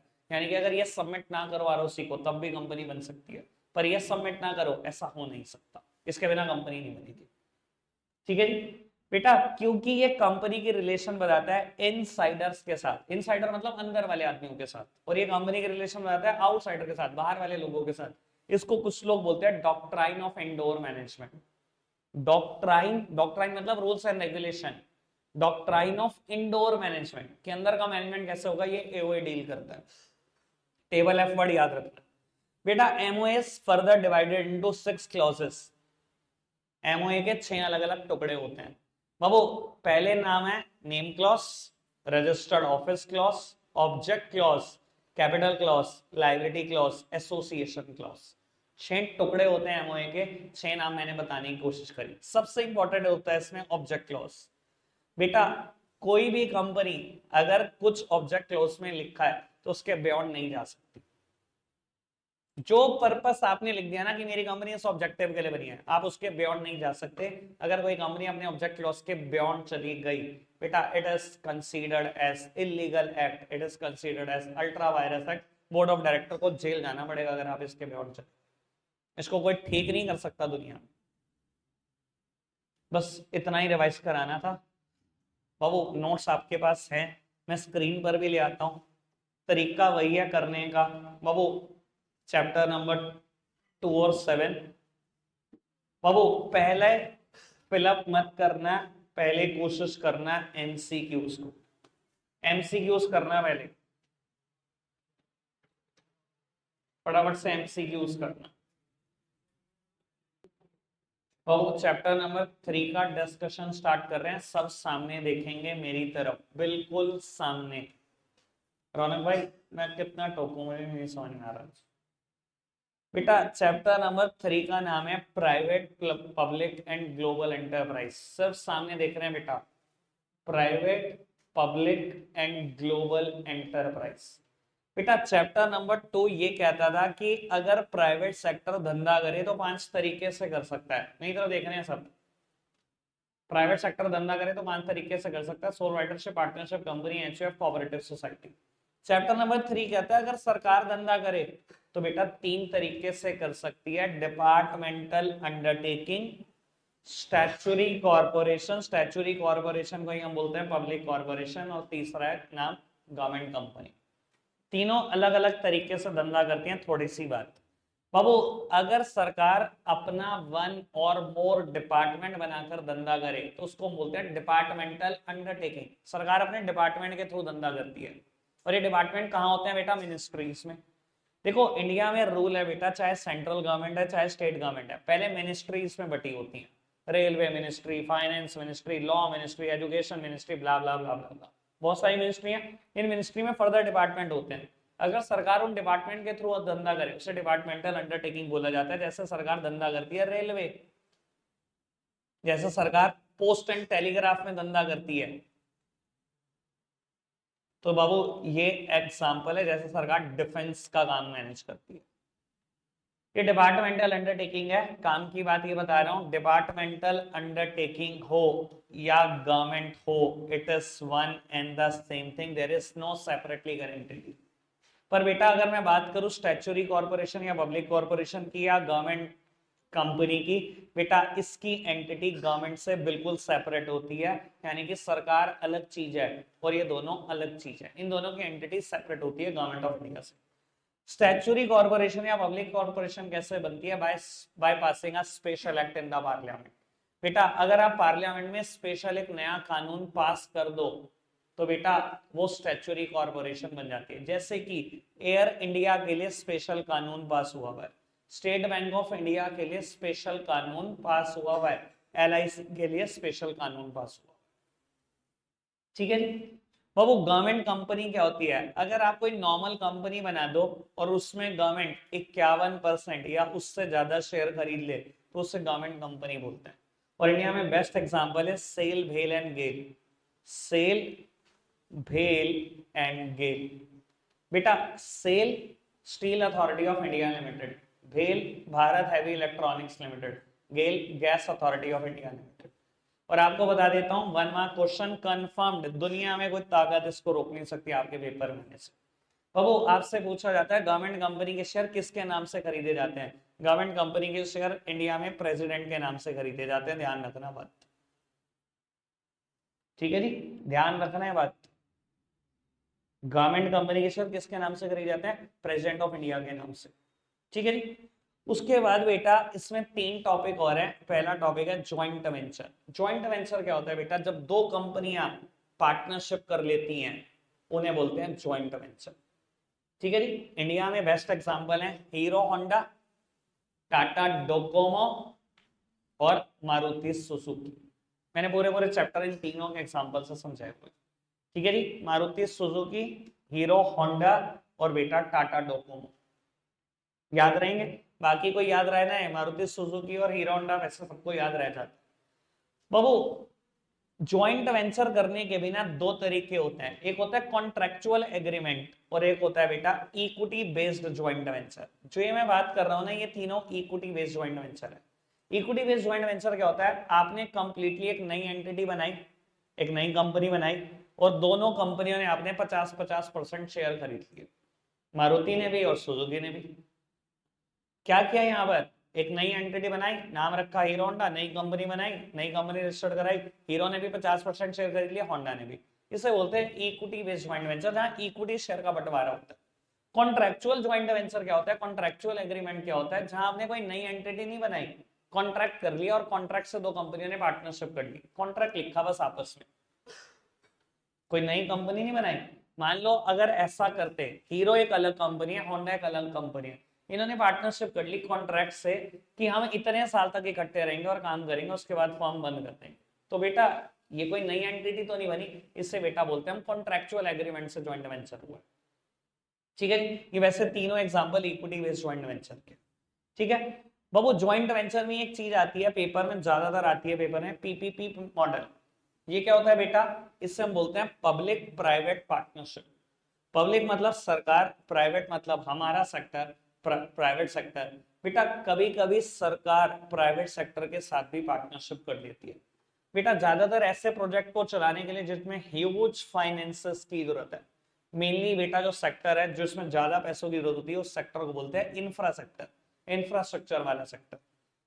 बाबू पीपीपी मॉडल अगर अच्छे से जानना है तो बेटा एक चीज के बारे में जरूर जानना होगा जिसका डिस्कशन कोई किताब नहीं करती, बेटा मैंने ही समझाया था, एक भी किताब नहीं है जो 11वीं क्लास में इस बात का डिस्कशन करती है। इसे बोलते हैं बोर्ड सिस्टम। बोर्ड सिस्टम क्या होता है, बिल्ड ऑपरेट एंड ट्रांसफर, बनाओ ऑपरेट करो सरकार के नाम ट्रांसफर करके चले जाओ। मैं समझाता हूँ बेटा क्या होता है। बाबू सरकार एक हाईवे बनाना चाहती है फ्रॉम दिल्ली टू मुंबई, ठीक है, बहुत पैसा चाहिए, 30-40 हज़ार करोड़ रुपए चाहिए। गवर्नमेंट ऑफ इंडिया को लगता है सारा पैसा मैं क्यों लगाऊं, और गवर्नमेंट के पास और बहुत प्रॉब्लम है सॉल्व करने के लिए, सरकार पैसा नहीं लगाना चाहती इतने महंगे प्रोजेक्ट में। सरकार किसी प्राइवेट सेक्टर को कहती है तू आगे आ जा। देखो प्राइवेट सेक्टर एक ही चीज के लिए काम करता है, पैसा। वो कहता है बताओ क्या कमा के दोगे, सरकार कहती है बहुत कमा के देंगे बस तू बना देगी। सरकार ने कंपनी ढूंढी, नाम है इंडिया में बड़ी फेमस इंफ्रा कंपनी है L&T, कि तू कंस्ट्रक्ट कर दे हाईवे। उसने कहा मैं कंस्ट्रक्ट तो कर दूं, मुझे कमाई बता दो बस फटाफट से। देखो बेटा उसने कंस्ट्रक्ट करा, 40,000 करोड़ रुपए लगाए, सरकार कहती है देख बिल्ड कर, तू बिल्ड कर दिया उसने। सरकार ने कहा जगह तुझे मैं खरीद के दूंगी, मुंबई से दिल्ली तक जितनी भी जगह प्राइवेट प्लेयर की होंगी सारी मैं खरीद के दूंगी, तेरा काम सिर्फ कंस्ट्रक्शन का होगा। सरकार ने सारी जगह खरीदी, जो जो भी कहीं बीच में गांव पड़ते हैं कहीं बीच में शहर पड़ते हैं सारी जगह सरकार खरीद के देती है। सरकार ने भी अपना काम किया, उसे कहा तो बिल्ड कर, उसने बिल्ड कर दिया 40,000 करोड़ खर्च करके। सरकार ने कहा ऑपरेट कर, ऑपरेट कर मतलब सरकार ने कहा टोल टैक्स सारा तुम्हारा, L&T टोल बनाओ, टोल प्लाजा बनाओ, अपना स्टाफ बिठाओ, सारा टोल टैक्स इकट्ठा करो, 30 साल तक हाईवे तुम्हारा, 20 साल तक हाईवे तुम्हारा। 20 साल के लिए हाईवे उनके नाम रखा। वो 20 साल में उन्होंने कितना रुपए इकट्ठा कर लिया, आपको क्या लगता है 40,000 करोड़ का कितना, कम से कम 4 गुना, 1,60,000 करोड़ कम से कम। और बेटा उसके बाद बेटा सरकार कहती है हमारे नाम ट्रांसफर करके चला जा। यानी कि पहले हाईवे बिल्ड करो, फिर ऑपरेट करो, और फिर सरकार के नाम ट्रांसफर करके चल दो। ठीक है जी, एग्जाम्पल समझ में आया बोर्ड का। शहर में भी है एक चीज, बोर्ड सिस्टम में बनी है पीपीपी पार्टनरशिप, मैंने एग्जाम्पल भी दिया था, मैंने उसका एग्रीमेंट लिखा हुआ है, सेम बातें लिखी हुई हैं जो आप आज आपको बता रहा हूं। ठीक है जी बाबू, जनकपुरी चौक, क्लार्क होटल वाला चौक, ज्ञानानंद जी महाराज उन्होंने ये मतलब ये पूरा का पूरा चौक लिया था। ठीक है जी, अंडर बोर्ड सिस्टम लिया था गवर्नमेंट ऑफ सहारनपुर, यानी कि बेटा डीएम और एसएसपी ने एक तरफ से कॉन्ट्रैक्ट साइन करा था, एक तरफ से ज्ञानानंद जी महाराज। ये स्मार्ट सिटी प्रोजेक्ट में बना हुआ है पूरा। और वो ज्ञानानंद जी महाराज ने कहा था सारा मैं बिल्ड करूंगा, रिकंस्ट्रक्ट करूंगा, तोड़ के दोबारा बना था ये। और ये भी कहा था 5 साल तक जितना रेनोवेशन पे खर्चा होगा सब मैं करूंगा, इसके बदले में मैं इसको ऑपरेट करूंगा। ऑपरेट करने से मतलब किसी कुछ कमाने से नहीं है। उन्होंने कहा था मैं गीता के उपदेश उस पर चलाना चाहता हूँ, गवर्नमेंट ऑफ इंडिया ने मतलब गवर्नमेंट ऑफ सहारनपुर ने परमिट किया जी चलाओ आप गीता के उपदेश। आप देखते हो फ्लेक्स लगे हुए हैं गीता के उपदेश लिखे हुए। और बेटा 5 साल के बाद वो ट्रांसफर करके चले जाएंगे, 5 साल के बाद सरकार का ही है, बोर्ड सिस्टम में बना। ठीक है जी, और बेटा एक आखिरी बात आती है मल्टीनेशनल कंपनी। बेटा चैप्टर का नाम था private public and global enterprises. Global enterprises या मल्टीनेशनल कंपनी एक ही बात है। ग्लोबल मतलब पूरे ग्लोब पे छाई हुई, मल्टीनेशनल कंपनी वर्ड कैसे बना, मल्टीनेशन, वो कंपनियां जो एक से ज्यादा नेशन में काम करती हैं उन्हें बोलते हैं मल्टीनेशनल कंपनी। शिवम भाई इधर, हाँ जी बेटा, जो कंपनियां एक से ज्यादा नेशन में काम करती हैं उन्हें बोलते हैं मल्टीनेशनल। ठीक है जी, मल्टीनेशनल कंपनी। बेटा इनको कुछ लोग और भी नामों से जानते हैं, हमें बता देता हूं, ये पेपर में नाम आते हैं। Transnational company, transnational company. मुझे मत कहना बेटा अगर आप आज यहां सुनो ना कि आपने कराया नहीं था, ठीक है जी। कुछ लोग बोलते हैं इसको बेटा super natural company, super natural company, transnational company, multinational company, global enterprise, चारों नाम एक ही है, ठीक है जी। चैप्टर 3 यहीं पर वाइंड अप भी हो जाता है, ठीक है जी। इसके क्वेश्चन यहाँ पर डिस्कस नहीं, चलो कर देते हैं, 5-4 मिनट ही लगाएंगे, लेकिन उससे ज्यादा टाइम लगाना नहीं चाहता मैं इस चीज पर। तो वो एक ही पेज के क्वेश्चन होंगे, पहले 7 एमसीक्यू हैं, ठीक है जी। फटाफट से एमसीक्यू कर देना जिनके कोर्स में आ रहे हैं, ट्रू फॉल्स और फिलअप। रेस्ट बच्चे बेटा चैप्टर नंबर ना 5 के कर लो, जितने ने चैप्टर 3 के करे हैं 5 के कर लो, क्योंकि 5 के क्वेश्चन मैंने पहले भी बैच में डिस्कस किए, फटाफट से कर लो। और वो सब सामने देखेंगे, चैप्टर नंबर 4 का डिस्कशन कर रहा हूँ बेटा, मैं यहाँ अपनी स्पीड स्लो कर रहा हूँ, मुझे चैप्टर नंबर 4 पे थोड़ी सी ज्यादा बात करनी है, 15 से 20 मिनट में अकेले इस चैप्टर में लगाना चाहता हूँ और आपको भी थोड़ा टाइम ज्यादा दूँ। उसके बाद चैप्टर 5 के क्वेश्चन मैं बैच में नहीं कराऊंगा, मैं ऑलरेडी करा चुका हूँ और मैंने सबसे आखिरी में चैप्टर 5 भी कराया था, फिर चैप्टर नंबर 6 हल्का सा रिवाइज कराऊंगा, फिर उसके क्वेश्चन कराऊंगा और बैक, ठीक है जी। यानी कि 8 बजेंगे नहीं, 8 बजने में 5 मिनट, 8 बजने में 10 मिनट होंगे, 7:50 तक हमारा माइंड अप हो जाए, ठीक है जी। आप फिलहाल सामने देख रहे हैं चैप्टर नंबर 4 में हम क्या पढ़ते हैं, थोड़ा सा आइडिया देते हैं बेटा। हम बात पढ़ते हैं बिजनेस सर्विसेज की, चैप्टर का नाम है बिजनेस सर्विसेज। सबसे पहले बेटा हम ना यहाँ पर चैप्टर नंबर 4 में गुड्स और सर्विस का डिफरेंस पढ़ के आते हैं बेटा। गुड्स और सर्विस दोनों का काम होता है सेटिस्फेक्शन ऑफ ह्यूमन वांट, दोनों ह्यूमन वांट को सेटिस्फाई करते हैं, पर बेटा जो जनरली डिफरेंस होता है, goods are tangible in nature, इन्हें टच किया जा सकता है, देख सकते हैं बेटा। Service are intangible in nature, किसी ने टच नहीं किया आज तक, किसी ने देखा नहीं। तो बेसिक डिफरेंस यही है कि goods are tangible in nature and services are intangible in nature. बेटा किसी ने टच नहीं किया, किसी ने सर्विसेज को देखा नहीं, गुड्स को सबने देखा। बेटा गुड्स हमेशा कंसिस्टेंट इन नेचर होते हैं, कंसिस्टेंट मतलब एक जैसे होते हैं। मैं कहूं बेटा मैं इस एक जैसी कुर्सी को, एक को देख लूं, दूसरे को देख लूं, तीसरे को देख लूं, चौथे का देख लूं, जितनी यहाँ बड़ी है बाबू, they all are similar in their size, they all are similar in their dimension, they all are similar in their color, हर चीज में सिमिलर है, कंसिस्टेंट है, एक दूसरे से बिल्कुल परफेक्ट मैच करती है। बेटा इतनी कंसिस्टेंट होती हैं कुछ चीजें कि अगर मैं पहली को दूसरे से रिप्लेस कर दूं तो बेटा आदमी पहचान नहीं पाता पहली कौन सी दूसरी कौन सी। सेम एग्जांपल मैं आईफोन का भी देता हूँ, आज जाओ बेटा आईफोन 15 प्रो देखो आप जाकर आई क्रेस्ट में, बेटा 10 खुलवा के देख लेना, साइज में सिमिलर, कलर में सिमिलर, डायमेंशन में सिमिलर, और बेटा एक दूसरे से रिप्लेस कर देना, कोई नहीं बता सकता पहला कौन सा और दूसरा कौन सा, इतने कंसिस्टेंट होते हैं गुड्स। बेटा सर्विसेज कभी कंसिस्टेंट हो नहीं सकती, सर्विस हमेशा इनकंसिस्टेंट इन नेचर होती है। एक बात बताओ बाबू, पूरे दुनिया के टीचर्स को, पूरे इंडिया के टीचर्स को यही बीएसटी की बुक मिली है ना पढ़ाने के लिए, क्या सब एक जैसा पढ़ाते हैं, एक जैसा एग्जाम्पल देते हैं? मैं यहाँ पर ये एग्जाम्पल दे रहा हूँ, सब यही दे रहे होंगे अपने बैच में। सर्विसेज कभी कंसिस्टेंट हो सकती हैं? नहीं। मैं कहता हूँ ये तो चलो अभी खाली आपने मतलब एक टीचर को दूसरे से कंपेयर करा, सर खाली मेरे को मेरे से कंपेयर कर लो, क्या मैंने पिछले साल भी ये एग्जाम्पल दिया होगा या उससे पिछले साल भी? जरूरी नहीं है यही दिया होगा। सर सेम चीज आप अपनी मदर के एंगल से सोचो, उन्होंने एक सब्जी बनाई, सर्विसेज दे रही है रेस्टोरेंट जैसी, एक सब्जी बनाई पर्टिकुलर इंग्रेडिएंट को यूज करके, बहुत अच्छी बनी, आपने हफ्ते बाद का दी दोबारा बना दो, वो बेटा दोबारा बनाई उतनी अच्छी नहीं बनी। और ज्यादातर केस में ऐसा हो जाता है, कई रेस्टोरेंट से ऐसा हो जाता है, आप एक रेस्टोरेंट में एक चीज खा के आए, आपने बहुत तारीफ करी दोस्त के सामने, दोस्त ने कहा मुझे खिला खिला, आप उसको लेकर गए 10 दिन बाद, उतना अच्छा टेस्ट आया ही, ठीक है ना जी, दोस्त की किस्मत खराब, ठीक है ना। तो अब वो कई बार ऐसा हो जाता है सर्विसेज कंसिस्टेंट नहीं होती जबकि गुड्स कंसिस्टेंट होते। अब बेटा मैं बता देता हूँ चैप्टर नंबर पूरा पूरा का पूरा चैप्टर 4 ऑक्सिलरीज टू ट्रेड पर बेस्ड है, उन्हीं 5 सर्विसेज पर बेस्ड है जो हमने शॉर्टकट में पढ़ी थी। अब बेटा थोड़ा सा ज्यादा पढ़ेंगे बाबू, ज्यादा मेरे को सिर्फ दो ही बातें पढ़ानी है, एक बैंकिंग और दूसरा इंश्योरेंस। बाकी तीन के बारे में तो मैं कुछ छेड़ूंगा भी नहीं, बात चैप्टर खत्म। ठीक है जी। अकेले इन पर 15 मिनट लगाने हैं, सुनना जरूर आराम से बात को। बेटा बैंकिंग में बैंक के सारे फंक्शन आपके कोर्स में जो भी कॉमर्शियल बैंक परफॉर्म करते हैं। बेटा कॉमर्शियल बैंक का सबसे इंपॉर्टेंट सबसे पहला फंक्शन है एक्सेप्टेंस ऑफ डिपॉजिट। बेटा कोई भी कॉमर्शियल बैंक कैसे पैसे कमाता है? बेटा कोई भी कॉमर्शियल बैंक पैसे कैसे कमाता है? ये क्या करता है बेटा? डिपॉजिट लेता है। मेरी तरफ देखो यार, पहले उधर देखो, वो ज्यादा जरूरी है बाबू। कॉमर्शियल बैंक, कोई भी कॉमर्शियल बैंक कैसे पैसे कमाता है थोड़ा सा ये समझो। पब्लिक को कहता है मेरे यहाँ पैसे जमा कर सकते हो, पब्लिक उसके यहाँ पैसे जमा करती है, इसे बोलते हैं एक्सेप्टेंस ऑफ डिपॉजिट।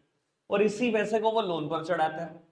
बेटा जिनको लोन पर देता है उनसे तो ब्याज खाता है 9%, 10%, 11%, 12%, 13%, 16%, बहुत सारे ब्याज रेट है। वहां से तो इतने मोटे मोटे पैसे खाए। और बेटा पब्लिक के पैसे पे ब्याज दी 3%, 4%, 5%। ये जो बीच का डिफरेंस है यही बैंक की कमाई है। और बेटा मैं हमेशा इस बात को बोलता हूँ, छोटे छोटी बैंक ब्रांच उठाकर देख लो, गली मोहल्ले की 100 करोड़ लोन किया होता है। 100 करोड़ लोन है। अगर 4% भी बीच का कमा रहे हो तो बेटा 4 करोड़ रुपए एक छोटी सी ब्रांच की कमाई है। मेन बैंक ऐसे ही कमाते हैं। समझ में आ रही है? सबसे मेजर कमाई बैंक का क्या है? ये जो डिफरेंस है इंटरेस्ट रेट का, यानी कि जो लोन में कमाते हैं। ठीक है जी। बैंक बेटा 5 तरीके से पैसे देता है एक्सेप्टेंस ऑफ डिपॉजिट।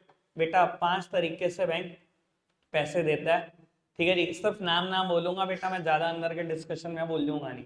बेटा एक तो सेविंग बैंक अकाउंट में पैसे लेता है आपसे, एक करंट अकाउंट से पैसे लेता है, एफडी से पैसे लेता है, आरडी से पैसे लेता है, और बेटा एमओडीएस से पैसे लेता है। इनको याद है? उनको याद है? मैंने 500 सब कुछ बिल्कुल अच्छे से क्लियर किया। ठीक है जी। एफडी को बेटा कुछ लोग टर्म डिपॉजिट भी बोलते हैं, कुछ लोग बेटा इसको टाइम डिपॉजिट भी बोलते हैं। करंट अकाउंट पे ब्याज नहीं लगती। Saving bank account house hold खोलते हैं, ब्याज मिलती है लगभग 3%। एफडी पे सबसे ज्यादा ब्याज होती है लगभग 6 से 7% के आसपास। ठीक है जी। एमओडीएस में दोनों गुण होते हैं, सेविंग बैंक और एफडी के। जितना जरूरी था उससे ज्यादा बोल दिया मैंने सोचा नहीं था मैं इतना भी बोलूंगा। ठीक है जी। बेटा जब बैंक लोन देता है तो मैंने लोन की 3 कैटेगरी बनाई हुई है, याद हो तो। बैंक ओवरड्राफ्टिंग, करंट अकाउंट में एक फैसिलिटी होती है, करता हूं मैं। करंट अकाउंट में एक फैसिलिटी होती है, जितना बैलेंस है करंट अकाउंट में ही होती है फैसिलिटी। जितना बैलेंस है उससे ज्यादा निकालने की परमिशन होती है। अगर जितना बैलेंस है उससे ज्यादा निकाल पाओ बेटा, उस फैसिलिटी को बोलते हैं बैंक ओवरड्राफ्टिंग या बैंक ओडीपीआर। ठीक है जी। एक और तरीके का लोन होता है जिसको हम प्यार से बोलते हैं सीसी लिमिट, और बेटा टेक्निकली बोलते हैं कैश क्रेडिट लिमिट। हाँ जी, समझ आ रही बात? बेटा सीसी लिमिट और बेटा वैसे कैश क्रेडिट लिमिट। मैं एक बात बोल देता हूँ सीसी लिमिट पर, जो मुझे लगता है जरूरी है बोलनी है, फ्रॉड भी बता दूंगा आपको ताकि थोड़ा अच्छे से समझ में आ जाए। ठीक है जी। हिंदुस्तान है बेटा, ऐसी ऐसी बातें छोटी मोटी बातें होती रहती है। बेटा कोई भी बैंक को ना, जब आप कहते हो ना बैंक सीसी लिमिट बना दो, सीसी लिमिट की ब्यूटी आपको याद होगी। सीसी लिमिट को मैं हमेशा लोन से कंपेयर करके बैच में समझाता था। बेटा आप बैंक के बाकी सारे लोन को उठाकर देख लो। लोन में क्या होता है बेटा, जितना आउटस्टैंडिंग बैलेंस है उस पर आपको ब्याज देना पड़ता है। यानी कि आपने बैंक से 30 लाख रुपए का लोन कराया, प्लीज वहीं तरफ देखो, 30 लाख का लोन कराया, चाहे आपने 1 रुपया भी नहीं निकाला हुआ, 30 के 30 लाख पर आपकी ब्याज जाती है। सीसी लिमिट की ये ब्यूटी होती है बेटा, जितना पैसा निकालोगे उतने पे ब्याज। 30 लाख की सीसी लिमिट बनी हुई है, पर मैंने भी 2 ही लाख निकाला, बेटा 2 लाख पे ब्याज जाएगा। लोन में पूरे 30 पे ब्याज जाएगा, सीसी लिमिट में जितना पैसा विड्रॉ करोगे सिर्फ उसी पे ब्याज जाता है। बेटा सीसी लिमिट से रिलेटेड एक बात है बड़ी इंपॉर्टेंट बाबू। सीसी लिमिट में ना बैंक आपसे 2 तरीके की सिक्योरिटी की डिमांड करता है। The primary security stock lying in your business and the secondary security is any movable property. आप लोन लेने जाओ, बैंक आपको क्या कहेगा? कोई प्रॉपर्टी गिरवी रख दो। आप सीसी लेने जाओ, बैंक पता है क्या करेगा? बैंक कहता है प्राइमरी चीज जो गिरवी होती है सीसी के केस में, वो आपकी दुकान पे रखा हुआ स्टॉक होता है। आपकी रायवाला में दुकान है, हाँ जी, आपकी रायवाला में दुकान है, आपकी बेटा दुकान पे करोड़ों रुपए का स्टॉक है। बेटा आप सीसी चाहते हो, ब्रांच मैनेजर खुद विजिट करेगा, स्टॉक देखेगा और ये कहेगा कि प्राइमरी चीज जिसके अगेंस्ट मैं सीसी कर रहा हूँ वो आपकी दुकान का स्टॉक है, और सेकेंडरी चीज कोई प्रॉपर्टी गिरवी रख दो। अगर कल को आप सीसी लिमिट नहीं उतार पाते तो दुकान ही सील होती है, क्योंकि उसका स्टॉक सील होता है। ध्यान रखना है, ये बात सबसे इंपॉर्टेंट बात बोल रहा हूं मैं। प्राइमरी सिक्योरिटी क्या होती है बेटा? सीसी होती है, स्टॉक के अगेंस्ट बनती है ये। कोई दिक्कत कोई परेशानी तो नहीं? बात समझ में आई? एक बात बताऊं आपको, बड़ी तगड़ी। कभी मेरे किसी रिलेटिव के साथ ये फ्रॉड हुआ है तो दूर के रिलेटिव। उन्होंने ना दिल्ली में ना एक गोडाउन लिया हुआ है रेंट पर, ठीक है, और अच्छा खासा गोडाउन है, काम करते हैं वो जूतों चप्पलों का। शायद बहुत सारे लोग जानते भी होंगे, मैं नाम नहीं ले सकता इसलिए, ठीक है। और जगह है कुछ 600-700 गज, 600-700 गज का गोडाउन भरा पड़ा है खचा खच स्टॉक से, ठीक है। 15 दिन की हर बार वो छुट्टी लेकर आते हैं, होम टाउन है सहारनपुर, तो घूमते हैं यहाँ पर, ठीक है जी। फैमिली के पास आते हैं, उनके काफी रिलेटिव रहते हैं, उनसे मिलते हैं, ठीक है जी। वैसे ऑफिशियली वो शिफ्ट हो चुके हैं दिल्ली। वो अच्छा खासा स्टॉक था, सब कुछ ठीक था, उनका मालिक ही फ्रॉडी। वो यहाँ पर आए घूमने, उसने क्या करा, उसको पता थी पहले से डेट की घूमने जा रहे हैं इन दिनों। उसने क्या करा, 5 दिन पहले फाइल बैंक में लगा दी कि मुझे सीसी लिमिट चाहिए इतने लाख की, इतने करोड़ की, मेरे पास बहुत स्टॉक है, ठीक है जी। जगह तो उसी का नाम एक्चुअली में, समझ गए होंगे शायद गेम। वो ब्रांच मैनेजर ने इनको विजिट की डेट दे दी, मैं 5-6 दिन बाद विजिट करूंगा। उन्होंने कहा डन, क्योंकि उनको पता है चले जाएंगे, तो उन्होंने भी, उसने भी फाइल बड़े स्मार्टली लगाई। वो इतने में यहाँ गए, उसने अपना एक प्रेमाइसेस घुमा दिया, ये देखो सारा स्टॉक मेरा है। पीछे से उनको सीसी लिमिट हो गई, उसने पैसे भी नहीं दिए, और ब्रांच वाले उठाने आ गए सामान, सामान पूरी जगह सील करने आ गए। वो बहुत पंगा पड़ा हुआ है अभी उस केस में। ऐसे ऐसे काम हो जाते हैं हिंदुस्तान में, ठीक है जी। तो मुझे लगा मैं बात आपको बता दूं ताकि आपके दिमाग में बिल्कुल अच्छे से टिक जाए कि प्राइमरी सिक्योरिटीज स्टॉक, ठीक है जी। आगे बढ़ाएं बात को। बाबू जितना मेरे को यहाँ बताना था बैंकिंग में मैंने बता दिया, मैं इंश्योरेंस की बात करता हूँ बेटा। 3 तरीके के इंश्योरेंस मेरे कोर्स में है, लाइफ इंश्योरेंस, फायर इंश्योरेंस और मरीन इंश्योरेंस, ठीक है जी। बेटा मरीन इंश्योरेंस में हम 3 चीजों की बात करते हैं, शिप, कार्गो और बेटा फ्रेट। इधर देखना जी प्लीज, सामने देखना। बेटा मरीन इंश्योरेंस समझते हैं, पानी से नुकसान ना कुछ हो जाए तो हम बेटा मरीन इंश्योरेंस लेते हैं। मरीन इंश्योरेंस में 3 चीजों का इंश्योरेंस होता है बेटा, शिप, कार्गो और फ्रेट। बेटा यूएसए से गुड्स इंडिया आ रहा है थ्रू वेसल, ठीक है जी। प्लीज सामने देखना। बाबू जिस शिपिंग लाइन का ये बेटा वेसल है बेटा, उसका इंश्योरेंस वो शिपिंग लाइन लेगी या नहीं? भाई आपको क्या लगता है इस वेसल की कीमत क्या होती होगी? मैंने अभी कुछ दिन पहले ग्रुप में एक वीडियो भी शेयर किया आपको, इंस्टाग्राम का एक लिंक, और मैंने लिखा था बेटा कुछ कुछ वेसल ऐसे होते हैं जिन पे 9-9 हजार कंटेनर आते हैं। मैंने लिखकर भेजा हुआ है ग्रुप में, ठीक है जी, क्योंकि मैंने अपने हाथ से लिखकर भेजा हुआ तो मैं बोल नहीं सकता। एक कंटेनर का साइज कितना बड़ा होता है जो वेसल पे आता है बेटा? इस कमरे में 2 आ सकते हैं, यहां से बेटा लगभग कमरा आ जाए, इस पूरे पोर्शन में एक कंटेनर आ सकता है, और दूसरा कंटेनर यहाँ, इतना बड़ा कंटेनर। वेसल पे कितने कितने कंटेनर आते हैं? 9-9 हजार। आप क्या समझते हो वेसल की कीमत कितनी होती होगी? 60,000 करोड़, 80,000 करोड़, लाख लाख करोड़। आपको क्या लगता है शिपिंग लाइन अपने वेसल का इंश्योरेंस नहीं लेती होगी अगर वेसल यूएसए से इंडिया जा रहा है? सर मरीन में हजारों तरीके के रिस्क हैं, अगर गलती से वेसल गया और कंपनी ने इंश्योरेंस ना ली हो तो समझ लेना कंपनी भी गई, छलांग मार देना सारे बेटा उसी पानी में जहां वेसल गया, तो ये बचा नहीं सकता कोई। 60,000 करोड़ का नुकसान हो जाए, मुझे नहीं लगता कोई कंपनी जिंदा रहेगी बेटा उसके बाद। समझ सकते हो आप, ठीक है जी। बाबू एक और बात ध्यान रखना, खाली ये शिपिंग लाइन सिर्फ इस वेसल का इंश्योरेंस नहीं लेती, वो बेटा किराए भाड़े का भी इंश्योरेंस लेती है, दैट मींस फ्रेट का इंश्योरेंस। क्योंकि आप ये समझो बेटा यूएसए से गुड्स इंडिया आ रहे हैं, एक एक कंटेनर पे फ्रेट पता कितनी होती है? 5 लाख, 7 लाख किराया, किराया खाली एक एक कंटेनर का। 9 हजार कंटेनर है, एक बार 7 लाख से मल्टीप्लाई तो करके देखना। अगर ये वेसल अपने डेस्टिनेशन इंडिया पे नहीं पहुंच पाया, रास्ते में डूब गया, खाली सिर्फ वेसल का लॉस हुआ, फ्रेट किराया भाड़े का भी तो लॉस हो गया। तो आपको क्या लगता है, सिर्फ वेसल का इंश्योरेंस लेना चाहिए, फ्रेट का भी तो लेना चाहिए? तो बेटा मरीन में हम 3 तरीके के इंश्योरेंस लेते हैं, 2 की मैंने बात करी, एक शिप का और एक फ्रेट का। अब बाबू जिनके कंटेनर आ रहे हैं, अगर वेसल अंदर जाएगा तो बेटा कंटेनर भी तो खत्म है। जिनके बेटा गुड्स आ रहे हैं, बेटा जो वेसल पे रखा हुआ गुड्स होता है उसे हम प्यार से बोलते हैं कार्गो, यानी कि कुछ और नहीं, गुड्स ही है। यानी कि बेटा रिस्पेक्टिव पर्सन जिनके वो गुड्स हैं वो अपनी अपनी कार्गो का भी इंश्योरेंस लेते हैं। शिपिंग लाइन 2 इंश्योरेंस लेती है, वेसल का और फ्रेट का, लेकिन रिस्पेक्टिव पर्सन अपने अपने गुड्स का भी इंश्योरेंस लेते हैं, जिसको हम कार्गो बोलते हैं टेक्निकल भाषा। यानी कि मरीन के केस में टोटल 3 इंश्योरेंस इन्वॉल्व होते हैं। तीनों बातें समझ में, अच्छे से समझ में, आगे बढ़ाएं बात को।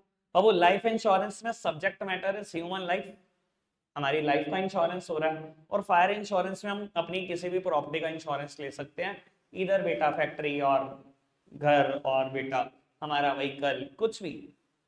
ठीक है बाबू, इंश्योरेंस पर कुछ बेसिक प्रिंसिपल लगते हैं, ऐसा कोई स्कूल हो नहीं सकता जो यहां से क्वेश्चन ना दे, स्कूल ही नहीं है पूरे इंडिया में, नहीं है बाबू। प्रिंसिपल ऑफ इंश्योरेंस पे क्वेश्चन कंफर्म्ड है, जिस मर्जी स्कूल से हो। 7 प्रिंसिपल है, बहुत जल्दी से डिस्कशन करेंगे, सब सामने देखेंगे बेटा। पहले प्रिंसिपल का नाम है principle of utmost good faith. बेटा ये प्रिंसिपल कहता है इन अ गुड फेथ, इधर देखो जी, थोड़ी थोड़ी टेक्निकल वर्ड भी आएंगे, सुनते जाना। इन अ गुड फेथ, ना तो इंश्योरर ना ही इंश्योर्ड। इंश्योरर कौन होता है बेटा, इंश्योरेंस कंपनी को बोलते हैं टेक्निकल भाषा में इंश्योरर। इंश्योर्ड किसको बोलते हैं बेटा, हमें बोलते हैं बेटा जो इंश्योरेंस क्लियर है। कहता है ना तो इंश्योरर ना ही इंश्योर्ड गुड फेथ में आपस में कोई भी बात छुपाएंगे रिलेटेड टू पॉलिसी। जब भी आप इंश्योरेंस कंपनी से पॉलिसी कराने जा रहे हो ना बेटा, आपको गुड फेथ में कुछ भी नहीं छुपाना एक दूसरे से। ये भी सारी बात बताएगा रिलेटेड टू इंश्योरेंस पॉलिसी, आप भी सारी बात बताओ रिलेटेड टू इंश्योरेंस पॉलिसी, कुछ भी नहीं छुपाना। आप सारी टर्म्स एंड कंडीशन बता दो, और आप बेटा अगर किसी बीमारी का इंश्योरेंस ले रहे हो बेटा, बीमारी के बारे में बता दो पहले से। ठीक है जी। अगर बेटा आप में गुड फेथ में कोई भी बात छुपा ली, मान लो आपने, और फ्यूचर में इंश्योरेंस कंपनी को उसके बारे में पता लग गया, तो बेटा ये पैसे देने से मना कर सकती है। एग्जाम्पल आपको ध्यान ही होगा, मिस्टर ए हार्ट पेशेंट है, ये बात उसने इंश्योरेंस कंपनी को बताई नहीं, लाइफ इंश्योरेंस ले लिया। लेटर ऑन मिस्टर ए की हार्ट अटैक से डेथ हो गई, सर इंश्योरेंस कंपनी पैसे देने से बिल्कुल मना कर सकती है, क्योंकि आपने जो मटीरियल फैक्ट था इंश्योरेंस का वही छुपा लिया ना, काम की बात थी ये सबसे। समझ में आई बात बेटा? दूसरा प्रिंसिपल है इंश्योरेबल इंटरेस्ट। देखो जी आराम से सुनो, इंश्योरेबल इंटरेस्ट बेटा, आप उन्हीं चीजों का इंश्योरेंस ले सकते हो जिसमें आपका इंटरेस्ट है। मतलब अगर मैं बेटा फायर और मरीन इंश्योरेंस की बात करूं, फायर और मरीन इंश्योरेंस की बात करूं, तो मेरा इंटरेस्ट किसमें होगा, सिर्फ मेरी प्रॉपर्टी में। आप सिर्फ उन्हीं चीजों का इंश्योरेंस ले सकते हो जो आपके नाम रजिस्टर्ड है, आपका घर, आपकी फैक्ट्री, आपकी बिल्डिंग, आपका प्रेमाइसेस। ठीक है जी। देखो इंश्योरेंस कोई स्पेक्यूलेशन नहीं है, कोई सट्टा नहीं है कि मैं पड़ोसी के घर का इंश्योरेंस ले सकता हूं। फिर तो बेटा देखो दुनिया बहुत कमी नहीं है, पड़ोसी के घर का इंश्योरेंस लो, रात को आग लगा दो पड़ोसी घर को, पैसे भी आ गए, पड़ोस से भी खत्म। इंश्योरेंस स्पेक्यूलेशन नहीं है, ठीक है ना जी। इंश्योरेंस कोई स्पेक्यूलेटिव एक्टिविटी नहीं है, कोई सट्टा नहीं है बेटा, ध्यान रखना। इंश्योरेबल इंटरेस्ट, आप उन्हीं चीजों का इंश्योरेंस ले सकते हो जिसमें आपका इंटरेस्ट है। अगर मैं फायर और मरीन इंश्योरेंस की बात करूं तो सिर्फ उन्हीं चीजों का इंश्योरेंस जो आपके नाम रजिस्टर्ड है। और अगर मैं लाइफ इंश्योरेंस की बात करूं तो आपका इंटरेस्ट किन चीजों में है, आपके ब्लड रिलेटिव में, आपके स्पाउस में। हस्बैंड के लिए वाइफ स्पाउस होती है, वाइफ के लिए हस्बैंड। आप अपनी वाइफ का इंश्योरेंस ले सकते हो, अगर वाइफ है तो अपने हस्बैंड का, बेटा अपने ब्लड रिलेटिव का। ठीक है जी, कोई दिक्कत तो नहीं बेटा? वरना अगर अलाउ करता लॉ हमें, हम किसी का भी इंश्योरेंस ले सकते हैं, तो बेटा पैसे वाले सारे लोग ना आईसीयू में हर एडमिट होने वाले अगले आदमी का इंश्योरेंस ले रहे होते कि ये मरेगा और मुझे पैसा मिलेगा। Insurance is not about speculation, सट्टा नहीं है ये। क्लियर है बात? ठीक है बाबू, तीसरा प्रिंसिपल बेटा, अगर मैं बोल रहा हूं ना 100% पेपर में आएगा तो 99 नहीं होगा। 6 नंबर खरे हैं यहाँ, ये ना लूट पाए ना कुछ, बस हद ही हो जाएगी फिर तो। बेटा तीसरा प्रिंसिपल है प्रिंसिपल ऑफ इंडेमनिटी। बेटा ये प्रिंसिपल ऑफ इंडेमनिटी क्या होता है? पहली लाइन लिखेंगे बेटा, insurance is not the contract of making profit. Insurance का पर्पस प्रॉफिट कमाना नहीं होता। इंश्योरेंस का पर्पस आपको उसी पोजीशन में लाकर खड़ा कर देना होता है जिसमें आप लॉस से पहले थे। इधर देखना, आपने बेटा अपनी दुकान का इंश्योरेंस लिया, फायर इंश्योरेंस 50 लाख का, ठीक है जी। आग लगी, नुकसान हुआ 1 लाख, आप इंश्योरेंस कंपनी को ये नहीं कह सकते 50 लाख दे दो। इंश्योरेंस का पर्पस प्रॉफिट कमाना नहीं होता। इंश्योरेंस का पर्पस होता है आपको उसी पोजीशन में लाके खड़ा कर देना जिसमें आप लॉस से पहले से, लॉस से पहले मालिक थे, मान लो करोड़ के, 1 लाख का नुकसान हो गया, 99 लाख के रह गए, 1 ही लाख मिलेगा, 50 लाख नहीं मिल जाएगा। जितने का नुकसान हो बस उतना ही मिलेगा। और ध्यान रख लेना, principle of indemnity life insurance पे नहीं लगता। Principle of indemnity life insurance पे नहीं लगता, क्योंकि ये क्या कहता है, इंश्योरेंस का पर्पस आपको उसी पोजीशन में लाके खड़ा कर देना जिसमें आप लॉस से पहले थे। लॉस से पहले जिंदा थे, मर गए, इंश्योरेंस कंपनी जिंदा कर देगी। ये प्रिंसिपल लाइफ पर नहीं लगता, समझ आएगा? पक्का बाबू। फोर्थ प्रिंसिपल का नाम है प्रिंसिपल ऑफ सबरोगेशन। मैं तो कह रहा हूं प्यारे बच्चों, कितना प्यारा नाम, प्रिंसिपल ऑफ सबरोगेशन। आप अपना निकनेम रख लो घर का, कितना प्यारा नाम है ये बेटा। सबरोगेशन का प्रिंसिपल क्या कहता है? रख ले। अभी तेरा दूसरा बता दूंगा, रुक जा तू बाबू। प्रिंसिपल ऑफ सबरोगेशन क्या कहता है? एक बार आपको आपकी प्रॉपर्टी की वर्थ मिल गई, then the property will vest to the insurance company. इधर देखना, आपने एक मशीनरी खरीदी बेटा 1 करोड़ की, आपने इंश्योरेंस कंपनी को कहा मुझे इस पूरे 1 करोड़ की मशीन का इंश्योरेंस चाहिए। उन्होंने कहा जी ठीक है, प्रीमियम अमाउंट लगेगा 10 लाख रुपए। आपने प्रीमियम दे दिया 10 लाख का। अब वो आपकी फैक्ट्री प्रेमाइसेस में आग लगी, पूरी रात मशीनरी जलती रही, बिल्कुल वर्किंग कंडीशन से खत्म, बिल्कुल खत्म होगी, 1 करोड़ की मशीन खत्म। इंश्योरेंस कंपनी ने आपको पूरे 1 करोड़ रुपए ट्रांसफर कर दिए। अब ये मत कह देना कि मैं लोहे के भाव बेच के कमा लूंगा। Insurance is not the contract of making profit. आपको आपकी प्रॉपर्टी की वैल्यू मिल गई, then this property will vest to the insurance company. इसकी ऑटोमेटिकली ओनरशिप इंश्योरेंस कंपनी के पास चली जाएगी।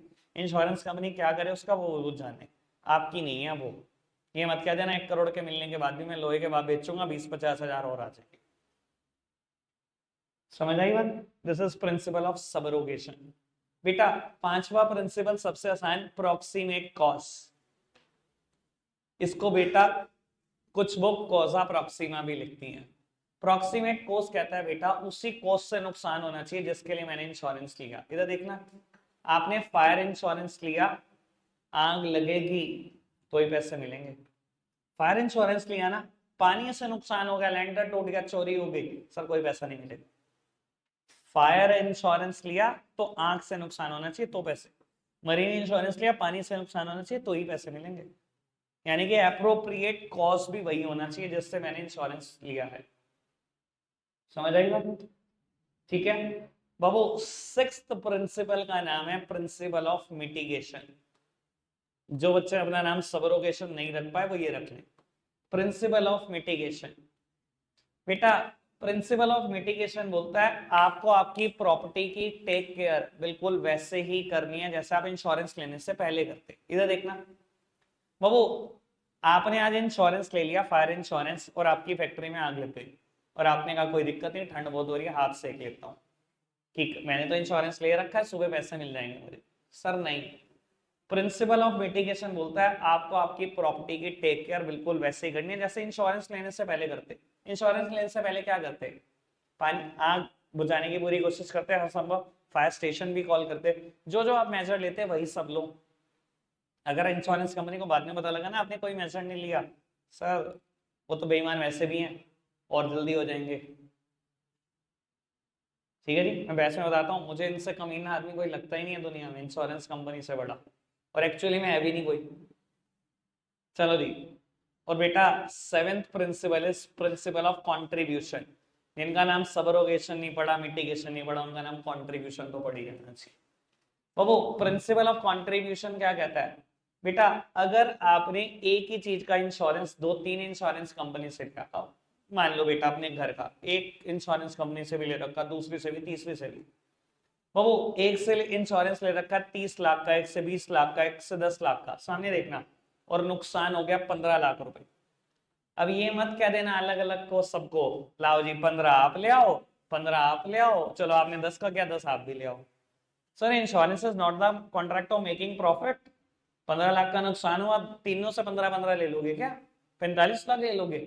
बेटा अगर आपने 3 कंपनियों से इंश्योरेंस लिया है तो ये तीनों कंपनियां मिल बांट के 15 लाख देंगी, इन द रेशो ऑफ 3:2:1, यानी कि एक 7.5 लाख दे देगी, एक 5 लाख दे देगी और एक 2.5 लाख दे देगी, मिल बांट के मिलेंगे पैसे, कंट्रीब्यूट करके, जैसा कि इसका नाम है।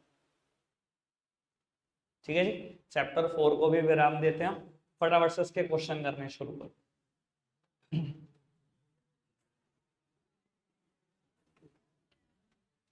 अच्छे खासे क्वेश्चन है, पहले एमसीक्यूज ही स्टार्ट करना, पहले एमसीक्यूज ही स्टार्ट करना।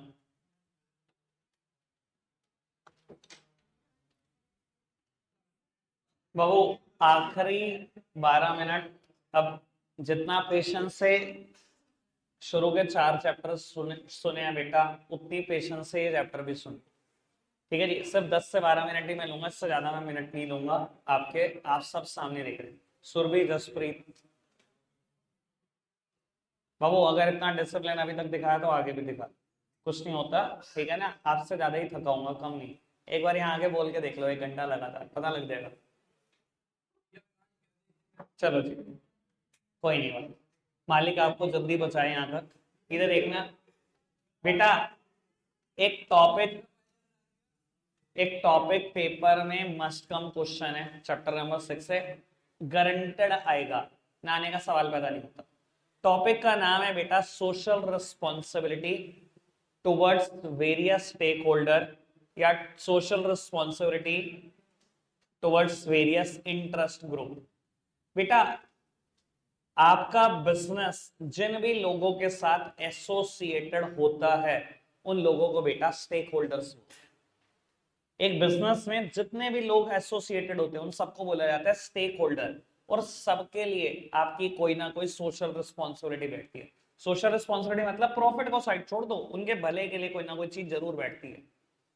ठीक है जी, बेटा आपके साथ जुड़े हुए लोग कौन होते हैं? देखो भाई, आपके बिजनेस में वर्कर बहुत सारे काम करते हैं, वर्कर्स जुड़े हुए।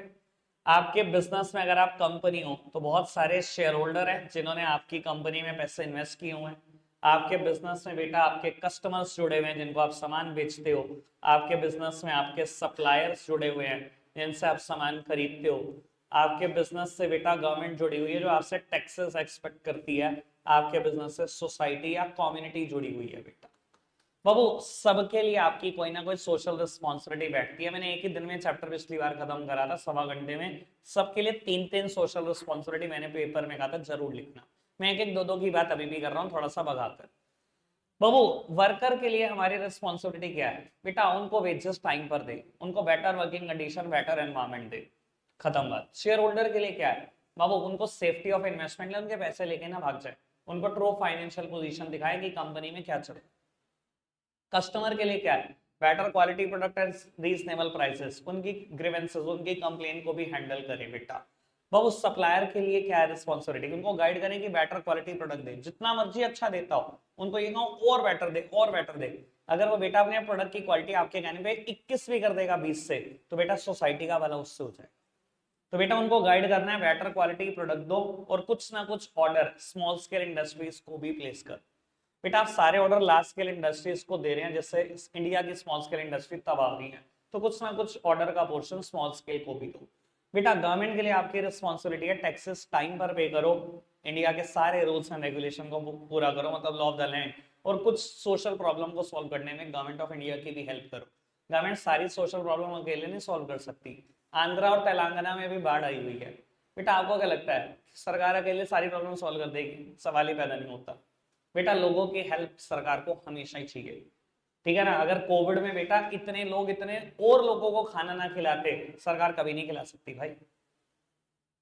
तो सरकार चाहती है सोशल प्रॉब्लम सॉल्व करने में आप उनकी हेल्प करो। बेटा सोसाइटी के टुवर्ड्स आपकी रिस्पॉन्सिबिलिटी क्या बैठती है, यहाँ 1000 हो सकती है। Say no to plastic bag, employment opportunity create करो, national integration, blah blah blah, जितनी मर्जी लिखते जाओ। ठीक है जी, मैंने लगभग पूरा टॉपिक रिवाइज कर दिया, इससे ज्यादा इस टॉपिक में कुछ नहीं है।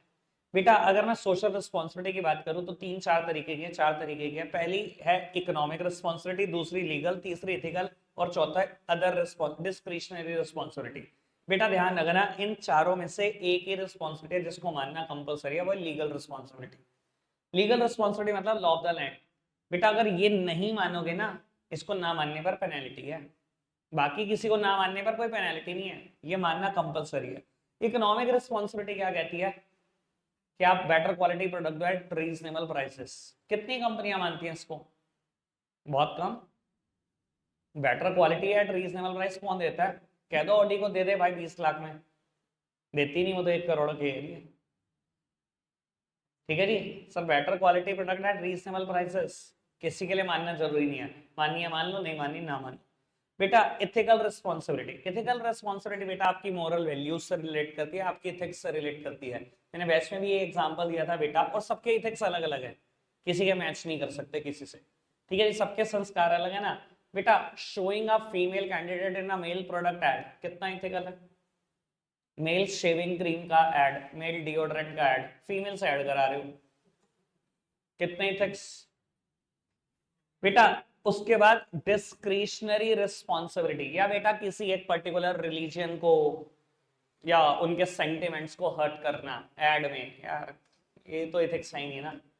और वो डिस्क्रिशनरी रिस्पॉन्सिबिलिटी, बेटा इसके तो नाम में डिस्क्रिशन है, डिस्क्रिशन मतलब ऑप्शनल है भाई। सरकार बहुत बार कहती है प्राइम मिनिस्टर रिलीफ फंड में कंट्रीब्यूट करो, भाई कोई सरकार डंडे के जोर पे कह रही है कि कंट्रीब्यूट करना ही पड़ेगा, नहीं करोगे तो ये कर देंगे, आपकी इच्छा है करना है कर दो, नहीं करना ना करो। सरकार कहती है चैरिटेबल ट्रस्ट में कंट्रीब्यूट करो, सर आपकी इच्छा है करना है कर दो, नहीं करना ना करो। तो डिस्क्रिशनरी है ये रिस्पॉन्सिबिलिटी। ठीक है जी, 3 चीजें तो बिल्कुल ऑप्शनल है, ये भी डिस्क्रिशनरी, ये भी डिस्क्रिशनरी और ये भी, ये माननी कंपलसरी। इसके बाद बेटा एक टॉपिक है यहाँ पर पॉल्यूशन वाला, land pollution, air pollution, water pollution, noise pollution. बिल्कुल नहीं पढ़ाना, सबके बारे में सब जानते हैं। ठीक है जी, और उसके बाद मैं बस एक आखिरी बात कर रहा हूँ और कुछ नहीं कर रहा, एथिक्स की बात कर रहा हूँ। बेटा एक लास्ट टॉपिक है बिजनेस एथिक्स। बेटा बिजनेस एथिक्स, देखो एथिक्स पता है क्या बताते हैं हमें? देखो लॉ और एथिक्स में क्या फर्क होता है ये समझ लो। लॉ भी हमें ये बताता है कि क्या सही है और क्या गलत, क्या रॉन्ग है क्या राइट है। इथिक्स भी हमें यही बताते हैं बेटा क्या सही है और क्या गलत है। बट बेटा लॉ तोड़ने पर पेनल्टी होती है, इसको मानना कंपलसरी है, ये रिजिड इन नेचर है। एथिक्स तोड़ने पर बेटा कोई पेनल्टी नहीं होती, संस्कार तोड़ने पर कौन सी पेनल्टी होती है? बेटा कोई पेनल्टी नहीं है अगर आप एथिक्स तोड़ो तो, यही फर्क होता है एथिक्स और लॉ में। बाबू अगर बिजनेस में आप कोई एथिक्स फॉलो कराना चाहते हो तो बेटा 5 बातें थी, बस मैं एक ही बात उसमें से बोलूंगा। टॉप मैनेजमेंट की कमिटमेंट दिखनी चाहिए।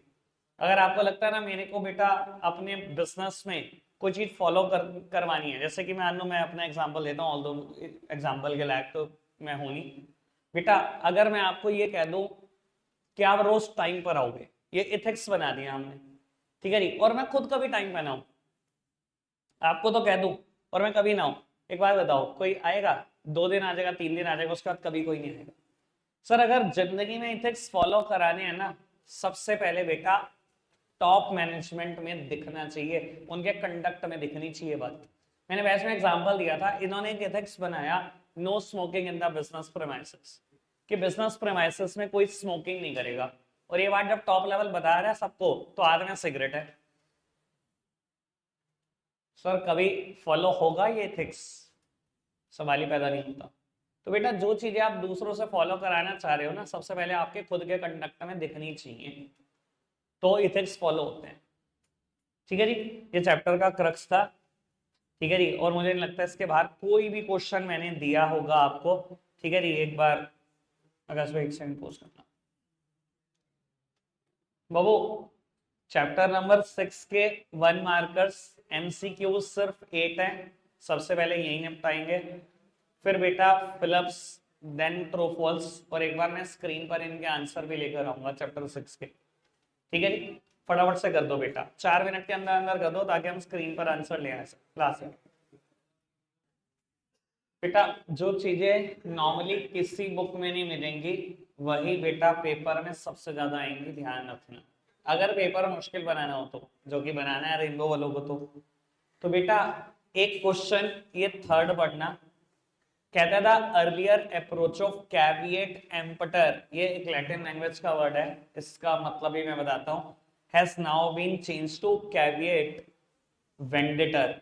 मैं मतलब बताता हूं, अभी टेंशन मत लो बेटा। पुराने जमाने में ना, इधर देखो, पुराने जमाने में ना एक कहावत थी, लैटिन लैंग्वेज में बोलते थे कैविएट एम्पटर, मतलब होता था बेटा लेट द बायर बिवेयर। इधर देखना, लेट द बायर बिवेयर, बेटा ऐसा बोला जाता था बायर बहुत अवेयर रहो, सेलर आपके साथ किसी भी टाइम धोखा कर सकता है।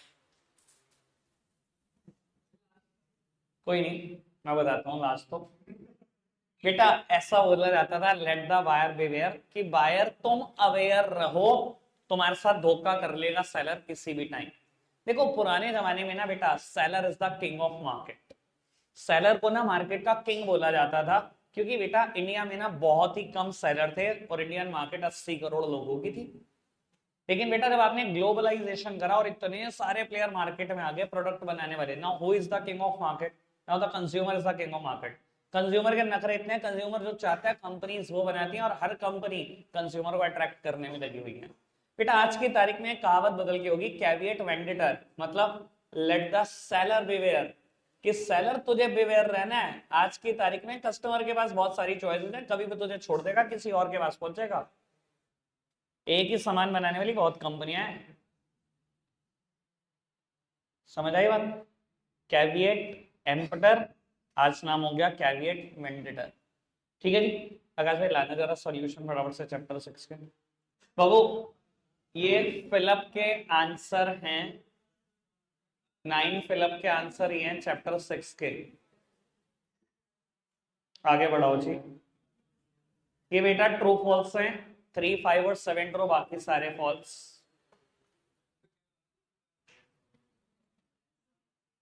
ऐसे चले जाओगे बिना नोट डाउन करे? ठीक है, मुंह कालता मुंह बोलता आज ही दूर कर लो।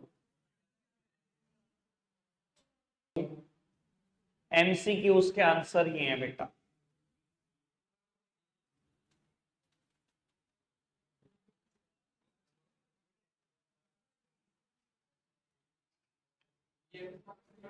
ये एमसीक्यूज, ये चैप्टर नंबर 6 यहाँ पर डन हो गया।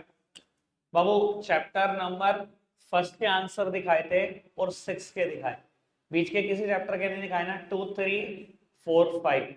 बेटा इसके आंसर ग्रुप में आ जाएंगे अभी 10 मिनट के बाद। ठीक है जी, मैं लिख कर भेज दूंगा पहले चैप्टर 2, फिर जब 3 के आएंगे तो 3, 4 और 5। रखते आज के लिए इतना ही है प्यारे बच्चों, बाय बाय।